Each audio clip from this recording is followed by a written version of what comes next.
अस्सलाम वालेकुम वरहमतुल्लाहि वबरकातुहू। Dear students, I hope all of you are doing best. सारे आप बिल्कुल ठीक ठाक होंगे, तबीयत सेहत और नीयत आपकी ठीक होगी। इससे लास्ट लेक्चर में हमने करंट इलेक्ट्रिसिटी का जो लेक्चर है उसको एंड किया। हमने सीरीज और पैरेलल कॉम्बिनेशंस पढ़े, हमने कुछ कॉम्प्लेक्स सर्किट्स पढ़े और किरचॉफ्स लॉ और उसके अलावा इंटरनल रेजिस्टेंस और टर्मिनल पोटेंशियल डिफरेंस के कॉन्सेप्ट्स को अप्लाई करके देखा। और आज हम अपना नेक्स्ट टॉपिक स्टार्ट करने वाले हैं, विच इज़ ऑफ इलेक्ट्रोमैग्नेटिज्म। बहुत सारी गलत फहमियाँ होती हैं स्टूडेंट्स में इलेक्ट्रोमैग्नेटिज्म के कॉन्सेप्ट को लेके। ऑल्दो ये बहुत ही छोटा सा चैप्टर है, but still we have divided this chapter into 2 lectures, और इसमें हम बहुत सारे कोर कॉन्सेप्ट्स को डीपली डिग इन करेंगे और सारे के सारे डाउट्स इंशाल्लाह क्लियर करेंगे। बिफोर वी स्टार्ट, मेरे पास आपके लिए कुछ 2 क्वेश्चंस हैं। सबसे पहली बात, अगर आपके पास एक करंट कैरिंग वायर हो, जैसा कि ये है, जिसके अंदर एक करंट दौड़ रहा हो इन द मेंशन डायरेक्शन, तो क्या आप कहेंगे कि इसके अंदर इलेक्ट्रिक फील्ड है? क्या आप कहेंगे कि इसके अराउंड मैग्नेटिक फील्ड है या नहीं? इसके अराउंड इलेक्ट्रिक फील्ड और मैग्नेटिक फील्ड की एग्जिस्टेंस के बारे में अभी तक आपका क्या कॉन्सेप्ट है? अगर like most of the students आपको भी यही लगता है कि इस करंट कैरिंग वायर के इर्द गिर्द इलेक्ट्रिक फील्ड भी होगी और मैग्नेटिक फील्ड भी होगी, तो let me tell you guys, you are wrong. इस करंट कैरिंग वायर के इर्द गिर्द की स्पेस में इलेक्ट्रिक फील्ड एग्जिस्ट नहीं करती, सिर्फ मैग्नेटिक फील्ड एग्जिस्ट करती है। अब वो क्यों एग्जिस्ट करती है, इलेक्ट्रिक फील्ड क्यों नहीं एग्जिस्ट करती, हालांकि चार्जेस तो फ्लो हो रहे हैं? ये हम इंशाल्लाह लेक्चर में डिस्कस करेंगे। Another question that I have for you guys is that, क्या आपको लगता है कि ये रिप्रेजेंटेशन एक सोलिनॉइड की मैग्नेटिक फील्ड की करेक्ट है? अगर आपको भी लगता है कि ये रिप्रेजेंटेशन करेक्ट है, तो let me tell you again, you are wrong. This is not the correct depiction of electric field of magnetic field lines of a solenoid. थोड़ी सी डिफरेंट होती है, लेकिन चूंकि मोस्टली बुक्स में इसी तरह की ही मैग्नेटिक फील्ड लाइंस की डिपिक्शन दी जाती है सोलिनॉइड की, इसीलिए बहुत सारे स्टूडेंट्स को यहाँ पर भी मिसकंसेप्शन होता है और इस डिपिक्शन से ऐसा महसूस होता है कि सेंटर में मैग्नेटिक फील्ड लाइंस बहुत ही कॉन्सेंट्रेटेड हैं, तो यहाँ पर मैग्नेटिक फील्ड स्ट्रेंथ बहुत ही स्ट्रॉन्ग होगी, हाई होगी मैग्नेटिक फील्ड स्ट्रेंथ। और जैसे जैसे हम सेंटर से अवे जाते जाते हैं, magnetic field line spread out होती जा रही हैं, तो थोड़ा सा आगे, फिर थोड़ा सा आगे जाते जाते Aahista Aahista magnetic field lines week होती जाएंगी, मैग्नेटिक फील्ड स्ट्रेंथ कम होती जाएगी, जबकि ऐसा नहीं है। Magnetic field strength through out the axis of the solenoid constant रहती है। अब वो क्यों रहती है और फिर ये डायग्राम ठीक क्यों नहीं है, उसको हम इंशाल्लाह आगे देखेंगे। ठीक हो गया? और हम फैंटम मैग्नेट्स के कुछ कॉन्सेप्ट को इंशाल्लाह डिस्कस करेंगे। हम देखेंगे कि किस तरह से current carrying loops, current carrying conductors Phantom magnets के तौर पे एक्ट करते हैं, और फैंटम मैग्नेट्स क्या होते हैं, किस तरह से बिहेव करते हैं, उनकी मैग्नेटिक फील्ड की डायरेक्शन मालूम करने का क्या क्या तरीका है, वो सारे के सारे रूल्स इंशाल्लाह हम डिस्कस करेंगे। So let us move on. Basic से स्टार्ट करते हैं। इलेक्ट्रोमैग्नेटिज्म हम पढ़ रहे हैं, तो वी शुड नो कि इलेक्ट्रोमैग्नेटिज्म है क्या। जिस तरह से हमने कहा कि current electricity is the study of moving charges, हमने कहा electrostatics is the study of static charges, rest वाले चार्जेस की हम स्टडी करते हैं, और उसमें हमने हर एक किस्म के चार्जेस को मोशन में भी और रेस्ट में भी दोनों चैप्टर्स में पढ़ा। अब इलेक्ट्रोमैग्नेटिज्म में the word electro stands for electricity, सीधी सी बात है। ठीक है, इलेक्ट्रिसिटी का मतलब है चार्जेस की स्टडी। ठीक है ना? वैसे electricity energy obtain from charges को भी कहते हैं, बट फिजिक्स की टर्म में इलेक्ट्रिसिटी एक ब्रांच है, बाकायदा एक स्टडी, एक डोमेन है जिसमें हम चार्जेस को डिस्कस करते हैं। इसकी 2 टाइप्स हैं। एक तो है स्टैटिक इलेक्ट्रिसिटी, जिसमें हमने क्या पढ़ा, चार्जेस एट रेस्ट, जिसमें चार्जेस मूव नहीं कर रहे, स्टैटिक हैं। उसमें हमने कूलम्स लॉ पढ़ा, इलेक्ट्रिक फील्ड पढ़ी, इलेक्ट्रिक पोटेंशियल पढ़ी, चार्जेस के इलेक्ट्रिक फील्ड्स का आपस में रिलेशन पढ़ा, वगैरह वगैरह।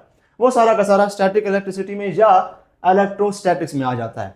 दूसरी जो ब्रांच है इलेक्ट्रिसिटी की, दैट इज करंट इलेक्ट्रिसिटी, जिसमें हमने मूविंग चार्जेस के बारे में पढ़ा, हमने करंट पढ़ा, हमने बैटरीज पढ़ी, हमने रेजिस्टर्स पढ़े, और हमने उनके आपस में कॉम्बिनेशंस देखी, टर्मिनल पोटेंशियल डिफरेंस, ईएमएफ वगैरह वगैरह, करंट, सारा कुछ हमने डिस्कस किया। उसमें भी 2 टाइप्स होती हैं। एक होता है अल्टरनेटिंग करंट, उसको एक सेपरेट ब्रांच के तहत स्टडी किया जाता है। दूसरा डायरेक्ट करंट होता है। Direct current is the current which when plotted against time gives us a horizontal straight line. ठीक है ना? टाइम के अगेंस्ट उसको प्लॉट करेंगे तो एक हॉरिजॉन्टल स्ट्रेट लाइन आएगी। करंट की भी अगर वोल्टेज प्लॉट करेंगे तो वो भी इस तरह से आएगी। जबकि अल्टरनेटिंग करंट के केस में क्या होता है कि अगर हम उसको टाइम के अगेंस्ट प्लॉट करें तो उसकी कुछ इस तरह की वेव आती है, एक साइनोसॉइडल वेव सी। ठीक है ना? यानी कि टाइम के साथ साथ ये करंट की जो मैग्नीट्यूड है, वो करंट का मैग्नीट्यूड कांस्टेंट नहीं रहता, इंक्रीज और डिक्रीज होता रहता है। ठीक है? Alternating current as a topic MDCAT में शामिल नहीं है, देयरफॉर अल्टरनेटिंग करंट का जो चैप्टर आपको सेकेंडरी एफएससी में पढ़ाया जाता है या ए लेवल्स में, वो हम डिस्कस नहीं करेंगे। हमने अपने पिछले करंट इलेक्ट्रिसिटी के पूरे चैप्टर में सिर्फ डायरेक्ट करंट को ही स्टडी किया है। हल्का सा टच हमने दिया था अल्टरनेटिंग करंट को, जब हम कैपेसिटर्स पढ़ रहे थे हमने देखा था कि कैपेसिटर्स के अक्रॉस डायरेक्ट करंट अच्छा फ्लो करता है कि अल्टरनेटिंग करंट। हमने कैपेसिटिव रिएक्टेंस का कॉन्सेप्ट पढ़ा था कि अगर आप अल्टरनेटिंग करंट की फ्रीक्वेंसी कम करते जाएं यहां तक कि फ्रीक्वेंसी बिल्कुल जीरो कर दें और अल्टरनेटिंग करंट बिल्कुल डायरेक्ट करंट की फॉर्म इख्तियार कर ले, तो कैपेसिटर उसको अलाउ नहीं करता कि उसके अक्रॉस वो करंट फ्लो करे। ठीक है, ये वाला हमने कॉन्सेप्ट पढ़ा था। तो उतना ही काफी है एमडी कैट के लेवल के ऊपर, बाकी एज अ सेपरेट चैप्टर हम अल्टरनेटिंग करंट को डिस्कस नहीं करते। ये हो गया इलेक्ट्रो का इंट्रोडक्शन आपके लिए। मैग्नेटिज्म क्या होता है? बेसिकली मैग्नेटिज्म भी जस्ट लाइक ग्रेविटेशनल फोर्स, ये एक फंडामेंटल प्रॉपर्टी है मूविंग चार्जेस की। जब हम चार्ज पढ़ रहे थे, आपको अगर याद हो इलेक्ट्रोस्टैटिक्स का फर्स्ट लेक्चर, तो हमने कहा charge is the fundamental property of material particles, यानी कि मटेरियल पार्टिकल की वो फंडामेंटल प्रॉपर्टी जिसकी वजह से वो किसी दूसरी चार्ज ऑब्जेक्ट को या तो अट्रैक्ट करेगा या फिर रिपेल करेगा। और हमने वहां पे बात की थी कि कुछ फंडामेंटल प्रॉपर्टीज होती हैं मैटर की, लाइक इनर्शिया। इनर्शिया एक मैटर की फंडामेंटल प्रॉपर्टी है। ठीक है, कोई भी मटेरियल पार्टिकल है उसमें इनर्शिया होगा। उसमें इनर्शिया क्यों होगा, वी डोंट नो दैट। ठीक है ना, इनर्शिया क्या होता है कि एक मटेरियल पार्टिकल मोशन को अपोज करे, अगर रेस्ट पर है तो वो मूव नहीं करने देता, उसके लिए आपको फोर्स की जरूरत है। You need an agency to push it to move या पुल इट टू स्टॉप अगर वो मूव कर रहा है। तो यानी कि अपनी स्टेट ऑफ रेस्ट या फिर यूनिफॉर्म मोशन को ऑल्टर करने में जो रेजिस्टेंस पैदा करता है कोई भी मटेरियल पार्टिकल, उसको हम इनर्शिया कहते हैं। और इनर्शिया फंडामेंटल प्रॉपर्टी है। हमने कहा चार्ज भी इसी तरह से फंडामेंटल प्रॉपर्टी है मटेरियल पार्टिकल्स की, कि एक ऑब्जेक्ट है उसके ऊपर चार्ज एग्जिस्ट करता है, इलेक्ट्रॉन है वो चार्ज पार्टिकल है। अब चार्ज क्यों है और एक चार्ज दूसरे चार्ज को अट्रैक्ट क्यों करता है और एक चार्ज दूसरे ऑपोजिट चार्ज को अट्रैक्ट करेगा और सिमिलर चार्ज को रिपेल करेगा, तो क्यों करेगा, वी डोंट नो दैट। और इसके बारे में हम स्टडी नहीं कर सकते। जस्ट लाइक ग्रेविटेशनल फोर्स, हमें पता है कि मटेरियल पार्टिकल जो है अगर उसका मास ज्यादा होगा तो वो दूसरे मास वाले पार्टिकल को अट्रैक्ट करना शुरू कर देगा, उसका मास कम होगा तो वो कम अट्रैक्ट करेगा। मटेरियल पार्टिकल्स की एक खासियत है कि वो दूसरे मटेरियल पार्टिकल्स को अट्रैक्ट करते हैं अपनी तरफ, which is called gravitational force. अब ग्रेविटेशनल फोर्स क्यों एग्जिस्ट करती है, we don't know that. Although classical से जब हम मॉडर्न फिजिक्स पर शिफ्ट हुए, जब आइंस्टाइन साहब आए, उन्होंने अपने आइडियाज दिए, तो उन्होंने फिर रीजन दी कि ग्रेविटेशनल फोर्स क्यों एग्जिस्ट करती है। बेसिकली उन्होंने ग्रेविटेशनल फोर्स को फोर्स ही नहीं माना, उन्होंने कहा कि ग्रेविटेशनल फोर्स एग्जिस्ट करती ही नहीं है, ये फोर्स कोई नहीं है, ये स्पेस टाइम कर्व में एक हल्का सा, जो समझें जियोडेसिक लाइंस होती हैं, तो हर ऑब्जेक्ट उसी जियोडेसिक लाइन को फॉलो करता है। अगर स्पेस टाइम फैब्रिक में एक जगह पर एक मैसिव पार्टिकल है तो वो इर्द गिर्द की जियोडेसिक लाइन को कर्व करता है, क्योंकि स्पेस टाइम का फैब्रिक कर्व हो जाता है। तो उसके इर्द गिर्द अगर एक लाइटर पार्टिकल रख देंगे तो वो जियोडेसिक लाइन को फॉलो करता हुआ उस मैसिव पार्टिकल की तरफ आएगा। ये कोई फोर्स नहीं है, ये ऑब्जेक्ट बस स्पेस में मूव ही इसी तरह से करता है। जितना ज्यादा कर्व पैदा होगा उतना ज्यादा ही ऑब्जेक्ट जल्दी से मूव करेगा। ठीक है, उसी को उन्होंने कहा कि ये है ग्रेविटी, बेसिकली फोर्स नहीं है। लेकिन चार्ज का स्टिल हमें कोई रीजन नहीं पता कि चार्ज क्यों होता है, अट्रैक्ट क्यों करता है दूसरे पार्टिकल को, और इस लेवल पर हम उसको स्टडी भी नहीं कर सकते। ठीक हो गया। इसी तरह मैग्नेटिज्म जो है ये भी फंडामेंटल प्रॉपर्टी है। हमें पता है कि मूविंग चार्ज जो होता है, अगर एक चार्ज रेस्ट पर है तो वो तो इलेक्ट्रिक फील्ड प्रोड्यूस करेगा। क्यों प्रोड्यूस करेगा, फंडामेंटल प्रॉपर्टी है, हमें नहीं पता। अगर वो मूव करेगा तो वो मैग्नेटिक फील्ड प्रोड्यूस करेगा अपने इर्द गिर्द। क्यों प्रोड्यूस करेगा, अगेन फंडामेंटल प्रॉपर्टी है, वी डोंट नो दैट। ठीक है, तो इलेक्ट्रोमैग्नेटिज्म में हम इलेक्ट्रिसिटी और मैग्नेटिज्म का आपस में रिलेशन देखते हैं। ठीक हो गया। हम देखते हैं कि मूविंग चार्जेस, ये चार्जेस है ना, ये इलेक्ट्रिसिटी में आते हैं। हम देखते हैं कि मूविंग चार्जेस जब मैग्नेटिक फील्ड प्रोड्यूस करते हैं तो वो मैग्नेटिक फील्ड्स किस तरह से इंटरेक्ट करती हैं, उस मैग्नेटिक फील्ड की प्रॉपर्टी क्या होती है, उस मैग्नेटिक फील्ड की वजह से पैदा होने वाली फोर्स कितनी, कैसे, क्यों कर होगी, वो सारी चीजें। ठीक है, अब हमने उस कॉज को नहीं देखना, हमने सिर्फ उसके इफेक्ट्स और उसके रिलेशनशिप्स, सब उन चीज को स्टडी करना है, जिस तरह से हमने इलेक्ट्रोस्टैटिक्स में किया था। हमने कॉज का पीछा नहीं किया था, हमने बस कहा था ठीक है इलेक्ट्रिक फोर्स है, अब वो किस तरह से आपस में इंटरेक्ट करती है वो सारी चीजें हम इंशाल्लाह हमने उसमें भी देखी थी और यहाँ पर भी हम उसी तरह से ही उसको फॉलो करेंगे। ठीक है, ओरिजिन ऑफ मैग्नेटिज्म क्या है, सबसे पहले एम्पियर साहब थे, साइंसदान थे, जिन्होंने डिस्कवर किया कि एक चार्ज अगर रेस्ट पर हो तो उसके इर्द गिर्द तो इलेक्ट्रिक फील्ड है, ये बहुत से पहले डिस्कवर हो चुका था। लेकिन अगर आप उसी चार्ज को मूव करवाना शुरू कर दें तो उसके इर्द गिर्द एक और फील्ड, इनविजिबल फील्ड क्रिएट हो जाती है जो उसकी इलेक्ट्रिक फील्ड से डिफरेंट है। तो उन्होंने कहा कि ये जो अब मूविंग चार्जेस के इर्द गिर्द फील्ड है, ये कोई डिफरेंट चीज़ है, ये वो इलेक्ट्रिक फील्ड नहीं है जो इससे पहले हम पढ़ते आए हैं।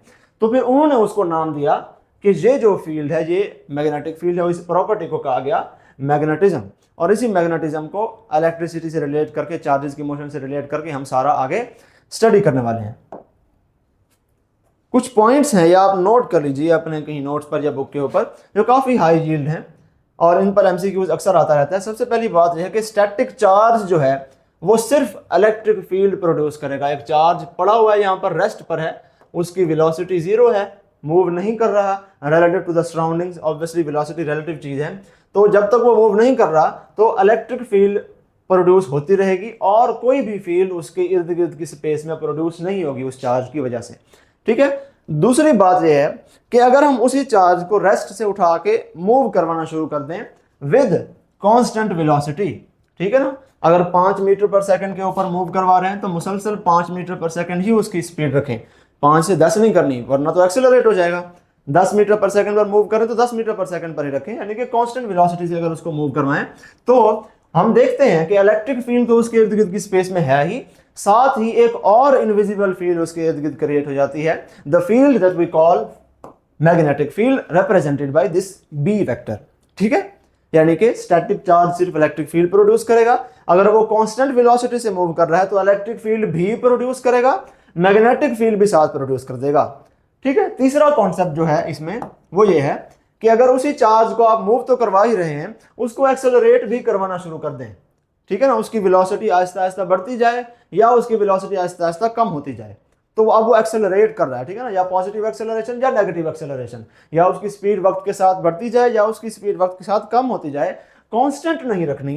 तो एक्सेलरेटिंग चार्ज क्या करेगा, वो अपने इर्द गिर्द इलेक्ट्रोमैग्नेटिक वेव्स जनरेट कर देगा। ठीक है, इलेक्ट्रोमैग्नेटिक वेव्स को एज अ सेपरेट टॉपिक हम वेव्स वाले चैप्टर में पढ़ेंगे जब हम फर्स्ट ईयर इंशाल्लाह स्टार्ट करेंगे, फर्स्ट ईयर की वाली फिजिक्स। अभी के लिए आपको इलेक्ट्रोमैग्नेटिक वेव्स का इतना आइडिया होना चाहिए कि electromagnetic wave light electromagnetic wave है, एक्स रेज इलेक्ट्रोमैग्नेटिक वेव्स हैं, इनमें इलेक्ट्रिक और मैग्नेटिक फील्ड आपस में परपेंडिकुलरली ऑसिलेट करती रहती है और एक ट्रांसवर्स वेव की फॉर्म में ये ट्रेवल करती हैं। इलेक्ट्रोमैग्नेटिक वेव्स की जो स्पीड होती है that is 3 multiplied by 10⁸ metre per second in space, ठीक है, इन वैक्यूम। ठीक हो गया। तो जब चार्ज एक्सेलरेट होता है तो उसके इर्द गिर्द इलेक्ट्रिक और मैग्नेटिक फील्ड्स वेरी करना शुरू हो जाती हैं, जिसकी वजह से इलेक्ट्रोमैग्नेटिक वेव्स जनरेट हो जाती हैं। मजीद इसकी जनरेशन और डिटेल हम फिर इंशाल्लाह वेव्स वाले टॉपिक में उसको डिस्कस कर लेंगे। ठीक हो गया। फिर हम देखेंगे कि 3 multiplied by 10⁸ metre per second आया किधर से। ठीक है ना, एक तो measurement of speed of light experimental है कि हमने एक्सपेरिमेंटली मेजर कर ली, जिस तरह speed of sound experimentally measure की गई थी कि एक पहाड़ पर बंदे ने तोप चलाया और एक दूसरे पहाड़ पर एक और आदमी खड़ा हुआ था, उसने देखा कि तोप की लाइट कब आई है तो उसने स्टॉप वॉच चला दी और उसके बाद उसने सुना कि लाइट ऑन होने के बाद, स्टॉप वॉच ऑन होने के बाद कितनी देर बाद बूम की आवाज आती है। ठीक है ना, लाइट तो ऑलमोस्ट इंस्टेंटली ट्रेवल कर जाएगी, साउंड की जो आवाज़ है वो उसको तब आएगी जब यहाँ से साउंड ट्रैवल करके वहाँ तक पहुँचेगा। तो उसने टाइम नोट कर लिया कि यहाँ से साउंड उस पहाड़ी तक पहुँचने में कितना टाइम लगता है, डिस्टेंस दोनों पहाड़ियों का मेजर कर लिया गया and distance divided by time से स्पीड मेजर कर ली गई। इसी तरह का कोई एक्सपेरिमेंट लाइट का भी किया गया था, उसमें हम एक मिरर यूज़ करते हैं, उसकी डिटेल हम नहीं पढ़ेंगे, लेकिन कहने की बात यह है कि जिस तरह साउंड का एक एक्सपेरिमेंटल मेथड था उसी तरह से लाइट का भी एक्सपेरिमेंटल मेथड है। साउंड का एक फॉर्मूला हमने जो पढ़ना है इंशाल्लाह वेव्स वाले चैप्टर में, स्पीड ऑफ साउंड का जो न्यूटन ने दिया था फिर उसके बाद लैपलेस ने दिया था, उसी किस्म का हम एक फार्मूला इस स्पीड का भी पढ़ेंगे, स्पीड ऑफ लाइट का। ठीक है, वो बाद में पढ़ेंगे इंशाल्लाह। तो हमने 3 पॉइंट्स क्या डिस्कस किए हैं कि स्टैटिक चार्ज क्या करता है, इलेक्ट्रिक फील्ड प्रोड्यूस करता है, अगर उसको मूव करवा देंगे कांस्टेंट वेलोसिटी से तो वो क्या प्रोड्यूस करेगा, इलेक्ट्रिक फील्ड और मैग्नेटिक फील्ड बोथ।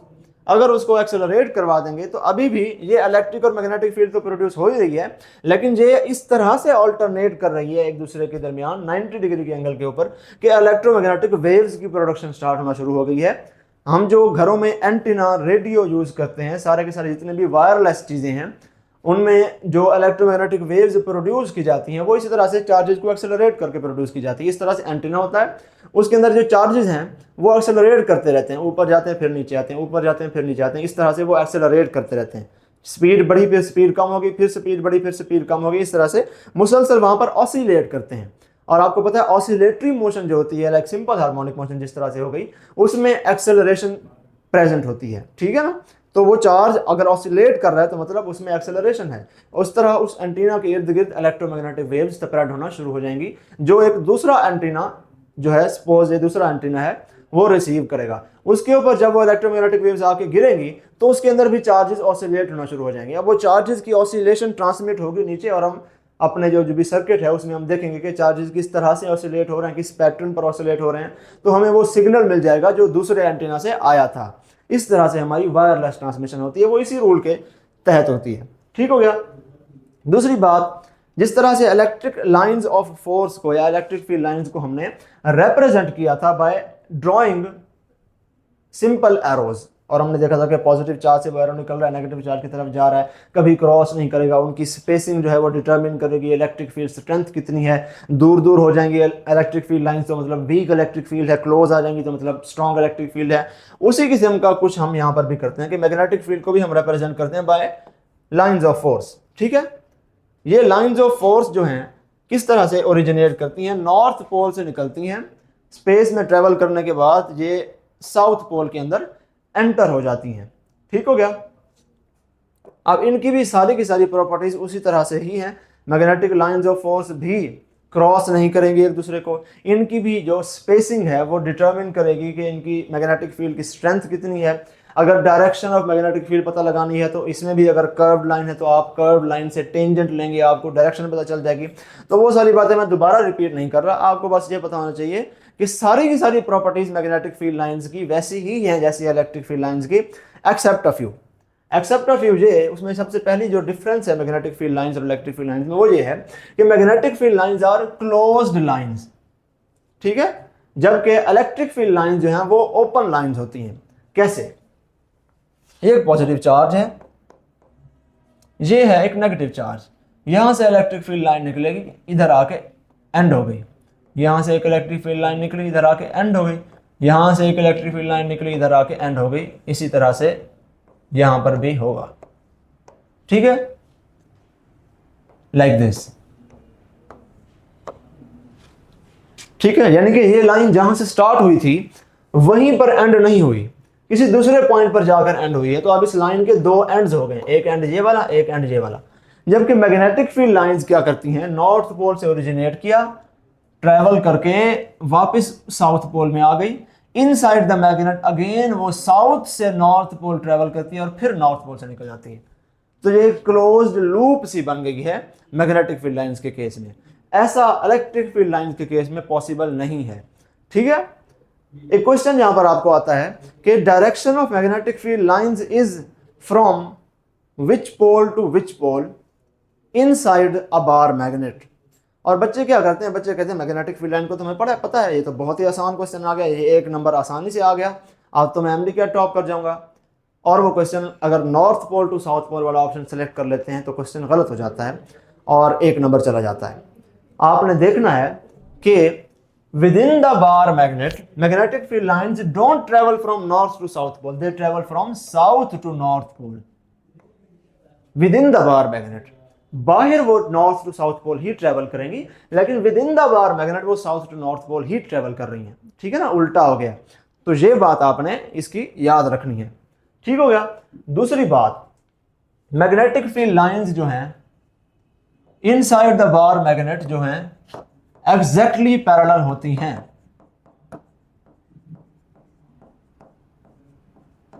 ठीक है, जैसा कि यहां पर आपको नजर आ रही है एग्जैक्टली पैरेलल। ऐसा नहीं है कि यहां पर बिल्कुल इकट्ठे इकट्ठे हों और आहिस्ता आहिस्ता दूर होती जाएं और यहां से फिर बिल्कुल डाइवर्ज हो जाएं, जैसा कि हमने पहले बात की है सोलिनॉइड वाली केस में। ऐसा नहीं होता, एग्जैक्टली पैरेलल लाइंस होती हैं, बाहर जाकर फिर ये एलिप्टिकल फॉर्म ले लेती हैं। ठीक है ना, बिल्कुल एंड से निकलते ही डाइवर्ज होना स्टार्ट हो जाती हैं। जब तक अंदर रहेंगी तब तक मैग्नेटिक फील्ड लाइंस बिल्कुल स्ट्रिक्टली पैरेलल रहेंगी। सोलिनॉइड के केस में भी ऐसा ही होता है और इसीलिए सोलिनॉइड की मैग्नेटिक फील्ड भी with in the solenoid uniform रहती है। एमसीक्यू आपको मैं सोलिनॉइड जब पढ़ाऊंगा इंशाल्लाह तब फिर अभी उसमें देखते हैं। तो फॉर नाउ आपको पता होना चाहिए कि magnetic field lines inside the bar magnet एक तो एग्जैक्टली पैरेलल है, डाइवर्ज या कन्वर्ज नहीं करती, उनके दरमियान डिस्टेंस एग्जैक्टली कांस्टेंट रहता है, और इनसाइड द मैग्नेटिक फील्ड उनकी डायरेक्शन जो है वो साउथ टू नॉर्थ पोल है। ठीक है, एक यहां पर एक्सेप्शन है, हमने कहा कि magnetic field lines are closed lines, कभी कभार ऐसा नहीं भी होता। ठीक है, वो तब होता है जब मैग्नेट आइसोलेटेड ना हो। फॉर एग्जाम्पल यहां पर हमने एक और मैग्नेट रख दिया जिसका साउथ पोल यहां पर है और नॉर्थ पोल यहां पर है। अब ये नॉर्थ और साउथ पोल अट्रैक्ट करेंगे तो क्या होगा कि ये कुछ मैग्नेटिक फील्ड लाइंस को अपनी तरफ खींच लेगा, तो अब इस तरह से पैटर्न बन जाएगा। ठीक है, यहां से भी लाइंस आएंगी, इधर आएंगी, यहां से भी लाइंस आके इधर आएंगी, इसकी लाइंस वापस उधर भी जाएंगी, इसकी लाइंस वापस उधर भी जाएंगी, लेकिन within the magnetic field, within the space between two opposite poles, आप देखें अब यहां पर ये लाइन के दो एंड हो गए हैं। अब ये वाली लाइन जहां से स्टार्ट हो रही है वहां पे एंड नहीं हो रही, तो in this type of case magnetic field lines sometimes are not closed lines, कभी कभार। अब यहां पर ये ओपन लाइन है, ठीक है, लेकिन ये एक्सेप्शन है। आपको एमसीक्यू आता है कि magnetic field lines close lines हैं कि ओपन लाइंस हैं, आपने क्लोज लाइंस ही कहना है, अनलेस आपको केस ऐसा दिया जाए। बहुत रेयर है, ये नहीं आता इतना ज़्यादा, लेकिन आपको इन्फॉर्मेशन होनी चाहिए कि अगर खुदा न खास्ता कोई पूछ भी ले तो आपके पास इसका नॉलेज जरूर होना चाहिए। ठीक हो गया। दूसरा पॉइंट, हमने पहला पॉइंट डिस्कस कर लिया। दूसरा पॉइंट ये है कि मैग्नेटिज्म और इलेक्ट्रिसिटी में एक फ़र्क ये है कि एक आइसोलेटेड पॉजिटिव चार्ज हासिल करना पॉसिबल है, एक आइसोलेटेड नेगेटिव चार्ज भी हासिल करना पॉजिटिव है। पॉजिटिव और negative charge, positively charge particle isolated और negatively charge particle isolated separately independently exist कर सकता है, लेकिन एक आइसोलेटेड नॉर्थ पोल और एक आइसोलेटेड साउथ पोल अलग-अलग एग्जिस्ट नहीं कर सकते। जहां नॉर्थ पोल होगा वहीं साउथ पोल भी होगा। यहाँ पर भी देखें नॉर्थ पोल है, साउथ पोल भी है। अगर हम इस मैग्नेट को यहाँ पर काट दें तो क्या होगा, ये वाला पोर्शन जो है ये एक सेपरेट नॉर्थ और साउथ पोल में कन्वर्ट हो जाएगा, और ये वाला जो पोर्शन है ये भी एक सेपरेट साउथ और नॉर्थ पोल में कन्वर्ट हो जाएगा। ठीक है ना, ऐसा नहीं है कि ये साउथ पोल आप सेपरेट कर देंगे और नॉर्थ पोल सेपरेट हो जाएगा, नहीं।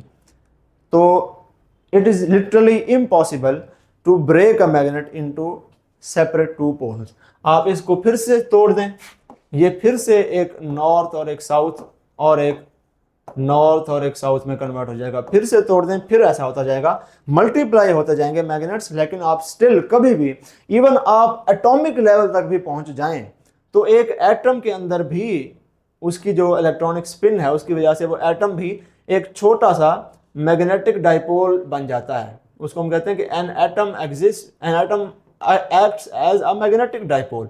तो उस एटम की इलेक्ट्रॉनिक स्पिन अगर इस तरह से ओरिएंटेड है कि सारी की सारी इलेक्ट्रॉनिक स्पिन एक दूसरे को रीइंफोर्स कर रही हैं और एटम मैग्नेटिक डाइपोल बन गया है, तो उसका भी एक नॉर्थ पोल और एक साउथ पोल होगा। अब एटम को कैसे काटेंगे? एटम के अंदर मैग्नेटिज्म की प्रॉपर्टी किस वजह से होती है? उसके इलेक्ट्रॉन्स की स्पिन की वजह से। इलेक्ट्रॉन का भी अपना फिर नॉर्थ और साउथ पोल होता है स्टिल। उसके अंदर भी ऐसा नहीं है कि एक इलेक्ट्रॉन नॉर्थ पोल के तौर पे एक्ट कर रहा है, दूसरा साउथ पोल के तौर पे एक्ट कर रहा है, नहीं। एक सिंगल इलेक्ट्रॉन, फॉर एग्जांपल ये है, अगर ये स्पिन करता है अपनी ही एक्सिस के अराउंड, तो इसका भी एक नॉर्थ पोल होगा, एक साउथ पोल होगा। स्पिन क्वांटम नंबर का आपने कॉन्सेप्ट पढ़ा होगा, वो हम डिफरेंटली असाइन करते हैं क्लॉकवाइज और एंटी क्लॉकवाइज के लिए। खैर वो आपकी केमिस्ट्री का टॉपिक है, आप वहाँ पर पढ़ेंगे, लेकिन फॉर नाउ आपको पता होना चाहिए कि स्मॉलेस्ट मैग्नेट इलेक्ट्रॉन है, इसको अब फर्दर क्या तोड़ेंगे आप, ठीक है ना। इसके अंदर क्वार्क्स हैं, ठीक है, लेकिन उनके ऊपर चार्ज तो है सेपरेट क्वार्क्स के ऊपर, लेकिन क्वार्क्स के ऊपर अंदर कोई मैग्नेटिक प्रॉपर्टी नहीं है। मैग्नेटिक प्रॉपर्टी डेवलप तब होती है जब इलेक्ट्रॉन स्पिन करता है। अगर इलेक्ट्रॉन की स्पिन रोक देंगे, ये electron, this electron is then no longer a magnet, ठीक है ना। अब जैसे ये इलेक्ट्रॉन स्पिन करेगा फौरन इसके नॉर्थ और साउथ पोल दोनों बन जाएंगे, तो आप सेपरेट नॉर्थ पोल यहां पर भी हासिल नहीं कर सकते। ठीक हो गया। एक और बहुत ही जो है इंपॉर्टेंट पॉइंट, देखें मैंने इसको कैपिटल से लिखा हुआ है, ये लाइन पढ़ें जरा। ये लाइन पढ़ने में बहुत ही आसान लगती है, लेकिन इसका जो एमसीक्यू आपको बन के आता है वो फिर मोस्टली आप गलत कर देते हैं।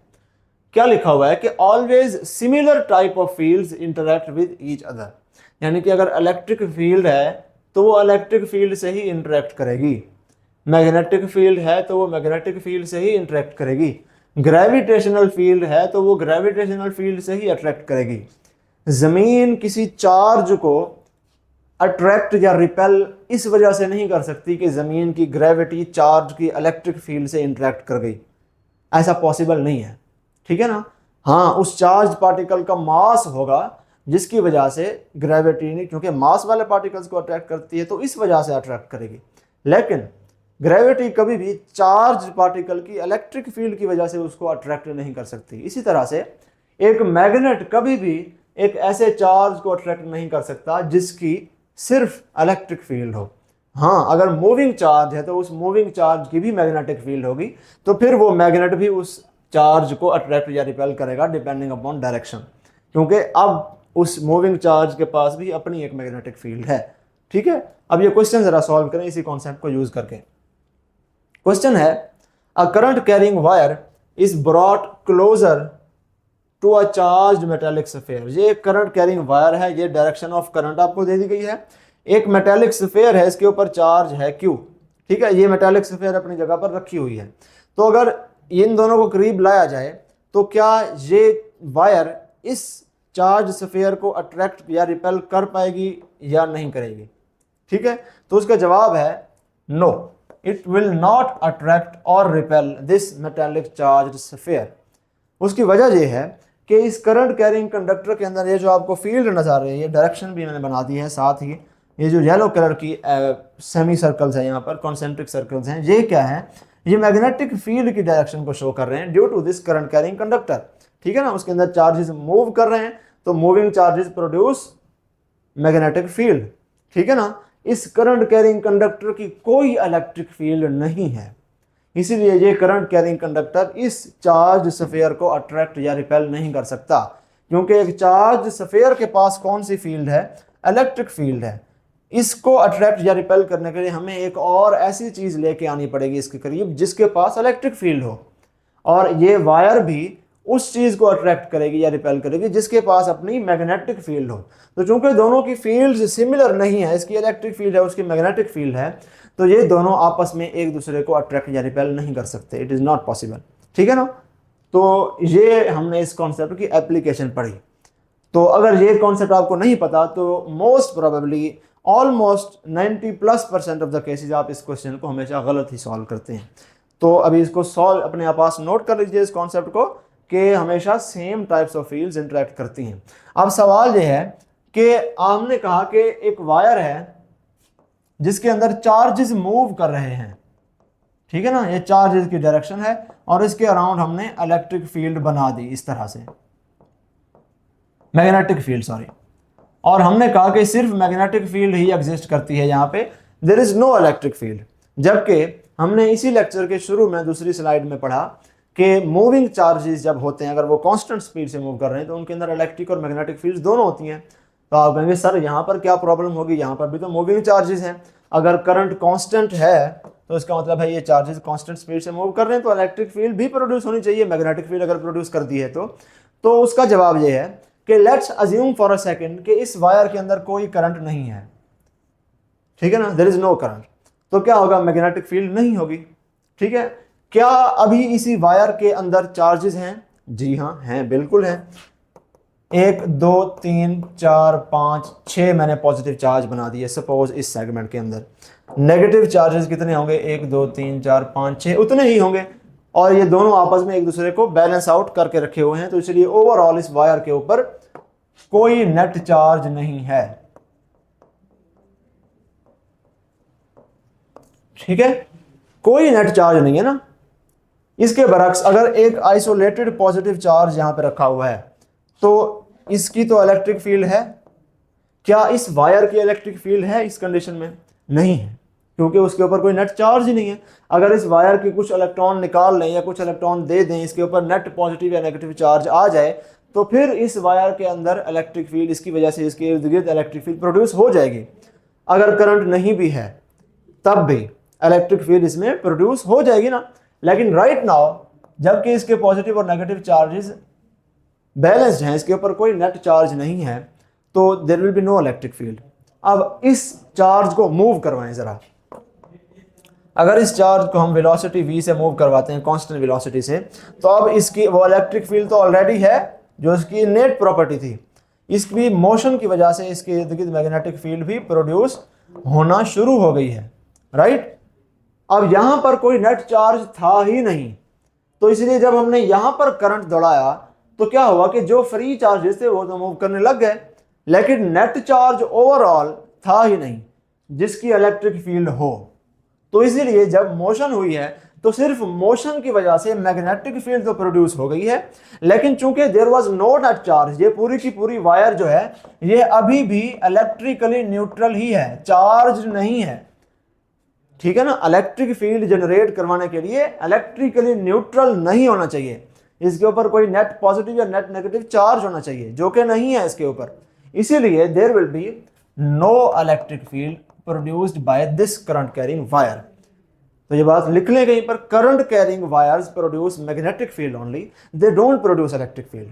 ठीक हो गया, यही बात हमने इधर अप्लाई की है। ये जो करंट कैरिंग वायर है इसकी सिर्फ मैग्नेटिक फील्ड है। अगर आपको इसी क्वेश्चन में करंट कैरिंग वायर की बजाय क्वेश्चन दिया जाता कि इस आइसोलेटेड स्फीयर के करीब से हमने करंट कैरिंग वायर तो चलो नहीं गुजारी, इसको छोड़ दें, हमें एक प्रोटॉन की बीम गुजारी है, ठीक है ना, सिर्फ प्रोटॉन्स हैं उसमें, ये पॉजिटिव चार्जेस ना मूव कर रहे हैं। अब ये मूव कर रहे हैं तो इनकी मैग्नेटिक फील्ड भी है, चूंकि ये सिर्फ प्रोटॉन्स हैं, नेट चार्ज है, तो इनकी इलेक्ट्रिक फील्ड भी है।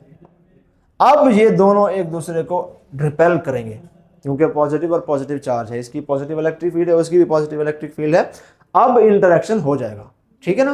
लेकिन अगर करंट कैरिंग कंडक्टर आप करीब लेके आते हैं तो सिर्फ मैग्नेटिक फील्ड है। अब मैग्नेटिक फील्ड इलेक्ट्रिक फील्ड से इंटरेक्ट निश्चित कुछ नहीं होगा, ठीक है।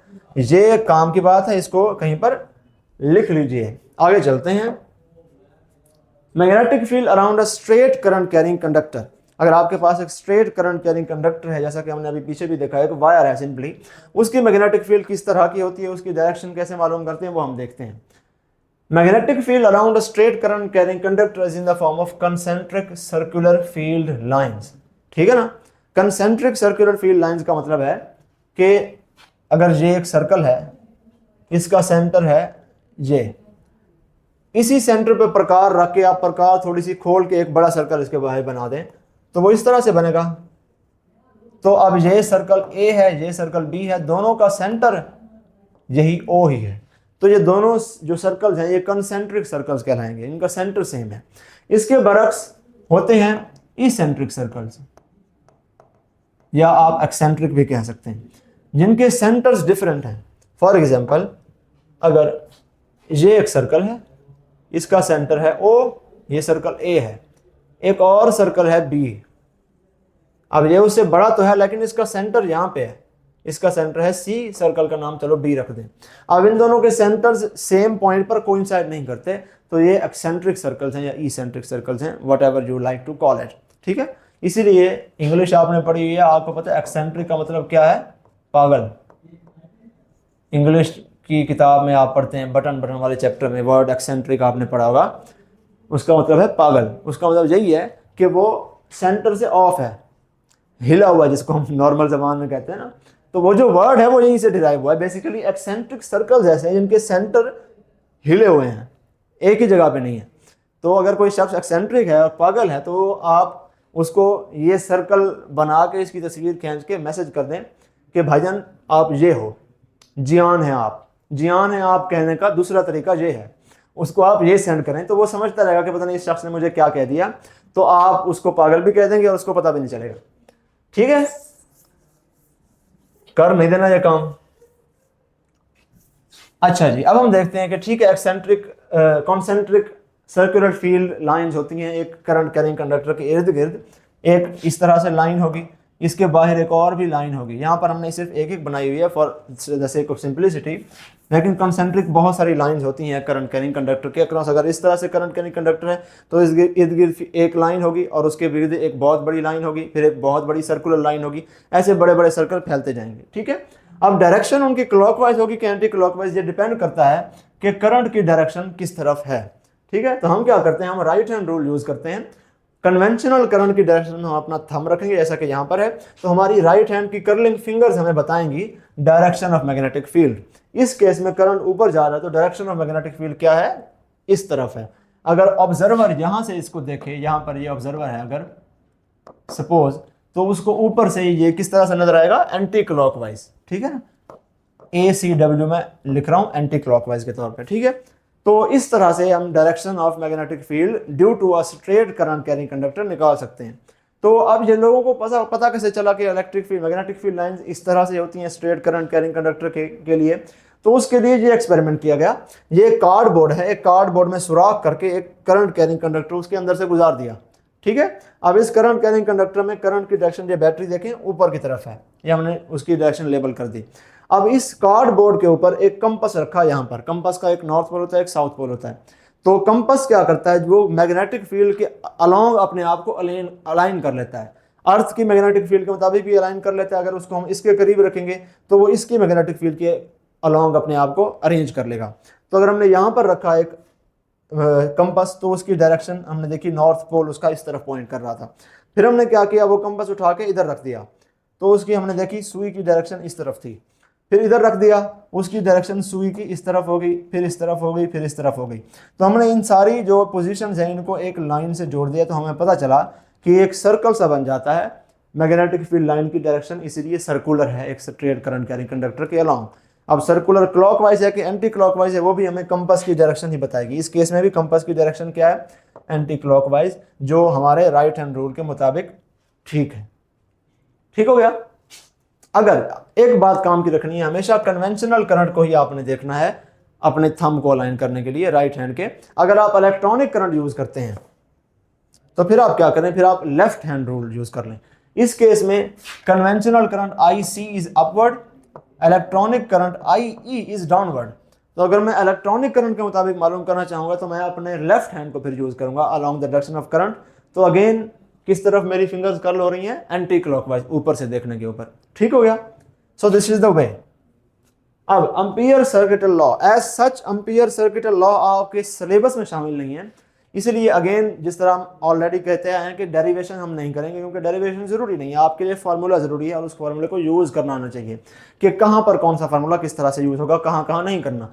सो हमने इससे पहले यहाँ पर डायरेक्शन तो पता लगा ली स्ट्रेट करंट कैरिंग कंडक्टर की मैग्नेटिक फील्ड की। अगर हम ये पता लगाना चाहते हैं कि स्ट्रेट करंट कैरिंग कंडक्टर की मैग्नेटिक फील्ड की जो मैग्नीट्यूड है वो कितना है, तो यहाँ पर आप अज्यूम कर लें कि ये जो ऑरेंज कलर का सर्कल है ये बेसिकली एक स्ट्रेट करंट कैरिंग कंडक्टर का यहाँ से हमने क्रॉस सेक्शन लिया और उसको काट के यूं देख रहे हैं। ठीक है, इसमें डायरेक्शन ऑफ करंट इस तरफ है तो इसमें direction of current out of the space होगी, आउट ऑफ द प्लेन। ठीक है ना। तो इसमें direction of magnetic field lines किस तरह होगी, थंब को आउट ऑफ द पेज रखें, direction of magnetic field lines will be anti clockwise. ठीक है, ये मैंने एरोज बना दिए हैं। यहां पर अगर हम बनाएंगे तो किस तरह से बनाएंगे, इस तरह से, लाइक दिस। ठीक है ना, इस तरह से मैग्नेटिक फील्ड लाइंस की डायरेक्शन है। अब इस ऑरेंज लाइन के अंदर भी हमने एक येलो सर्कल ड्रॉ कर दिया है, इस ऑरेंज लाइन के बाहर भी हमने एक येलो सर्कल ड्रॉ कर दिया है। अब अगर हमें कोई कहता है कि magnetic field line, magnetic field की स्ट्रेंथ मालूम करो इस पॉइंट के ऊपर, कंडक्टर के अंदर मैग्नेटिक फील्ड की स्ट्रेंथ, तो inside the conductor the magnetic field strength is given by this formula. ये एम्पियर्स लॉ से ही डिराइव किया गया है। यहाँ पर परेशान नहीं होना, आपकी बुक में सिर्फ ये वाला फार्मूला शायद दिया गया है, बाकी फार्मूलाज भी आपको आने चाहिए। ठीक है, इनसाइड द कंडक्टर अगर आपको कहा जाए तो सेंटर ऑफ द कंडक्टर से लेके उस पॉइंट तक का डिस्टेंस r है, ब्लू कलर से मैंने शो किया हुआ है ये वाला। ये जो कैपिटल R है ये उस कंडक्टर का रेडियस है, ऑरेंज लाइन तक कंडक्टर खत्म हो जाता है। और अगर बाहर किसी पॉइंट पर हमें मालूम करने को कहा जाता है कि यहाँ पर मैग्नेटिक फील्ड स्ट्रेंथ मालूम करें, तो सेंटर से लेकर बाहर तक का जो डिस्टेंस है वो r डैश है, जिसको हमने पर्पल से शो किया हुआ है। वही कलर स्कीम हम यहाँ पर फॉलो करेंगे। वैसे हमने वेरिएबल भी चेंज कर दिए, स्मॉल r, कैपिटल R और r डैश। ठीक है, अगर इनसाइड द कंडक्टर हमें मालूम करने को कहा जाता है तो क्या होगा, इस पॉइंट पर फॉर्मूला क्या है, mu not r I divided by 2 pi r square. यहां पर r क्या है, ये डिस्टेंस है, I है current carried by the conductor, pi pi है, और r स्क्वायर क्या है, square of the radius of the conductor itself. अब यहां पर जो म्यू नॉट की वैल्यू है, mu naught is permeability of free space. ठीक है, जिस तरह से permittivity of free space epsilon naught था उसकी वैल्यू थी 8.85 10⁻12, उसी तरह से 4 पाई मल्टीप्लाइड बाई 10⁻7 जो है वैल्यू है म्यू नॉट की। अब इसका यूनिट यहाँ पर गौर से देख लें, ये यूनिट जो मोस्टली यूज होता है, well known unit, past paper भी आपका इसके ऊपर आया था, पास्ट पेपर का क्वेश्चन, वो है हेनरी पर मीटर।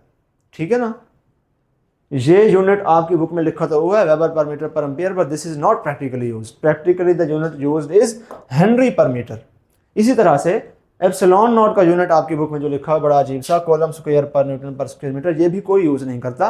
रियल में farad per metre is the unit that is used for epsilon nought, permittivity of free space. तो ये यूनिट याद रख लें, बाकायदा एमसीक्यू आता है इस तरह के, unit of permeability of free space, और बाकी सारे अजीब से ऑप्शंस होते हैं। उन अजीब से ऑप्शंस में एक हेनरी पर मीटर भी होता है, लेकिन चूंकि आपको पता नहीं होता तो आपको फिर ये ऑप्शन भी उन्हीं अजीब से ऑप्शंस में से ही एक लगता है, तो आप कहते हैं नन ऑफ दिस, और वो क्वेश्चन गलत हो जाता है। तो ये ऐसा नहीं करना।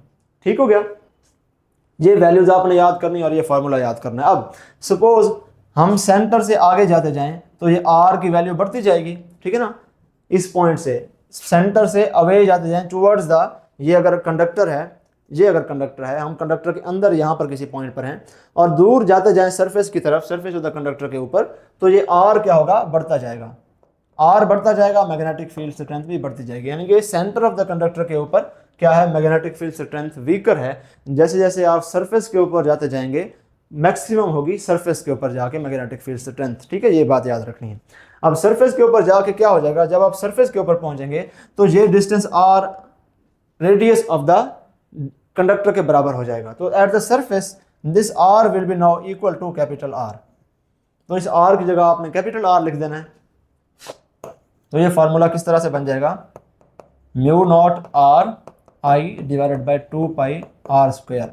अब एक आर से एक आर कैंसिल हो जाएगा, तो क्या बच जाएगा, mu nought I divided by 2 pi R. ये फार्मूला हमारे पास आ जाएगा। ये है सरफेस ऑफ द कंडक्टर के ऊपर मैग्नेटिक फील्ड स्ट्रेंथ का फार्मूला, स्ट्रेट करंट करें कंडक्टर के लिए। अगर हम सरफेस से भी आगे जाते जाएं तो फिर क्या होगा, फिर हमारे पास फार्मूला है ये mu nought I divided by 2 pi R. फिर आपने ये वाला डिस्टेंस लेना है जिसमें डायामीटर भी शामिल है, रेडियस भी शामिल है कंडक्टर का, प्लस उससे आगे का डिस्टेंस। ठीक है ना।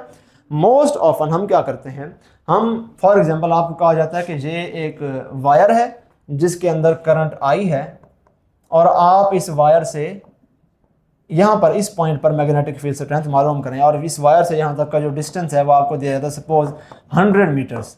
अब 100 मीटर एक अच्छा खासा डिस्टेंस है, यहाँ पर जो हमने इतना बनाया 100 मीटर बहुत ज़्यादा डिस्टेंस होता है।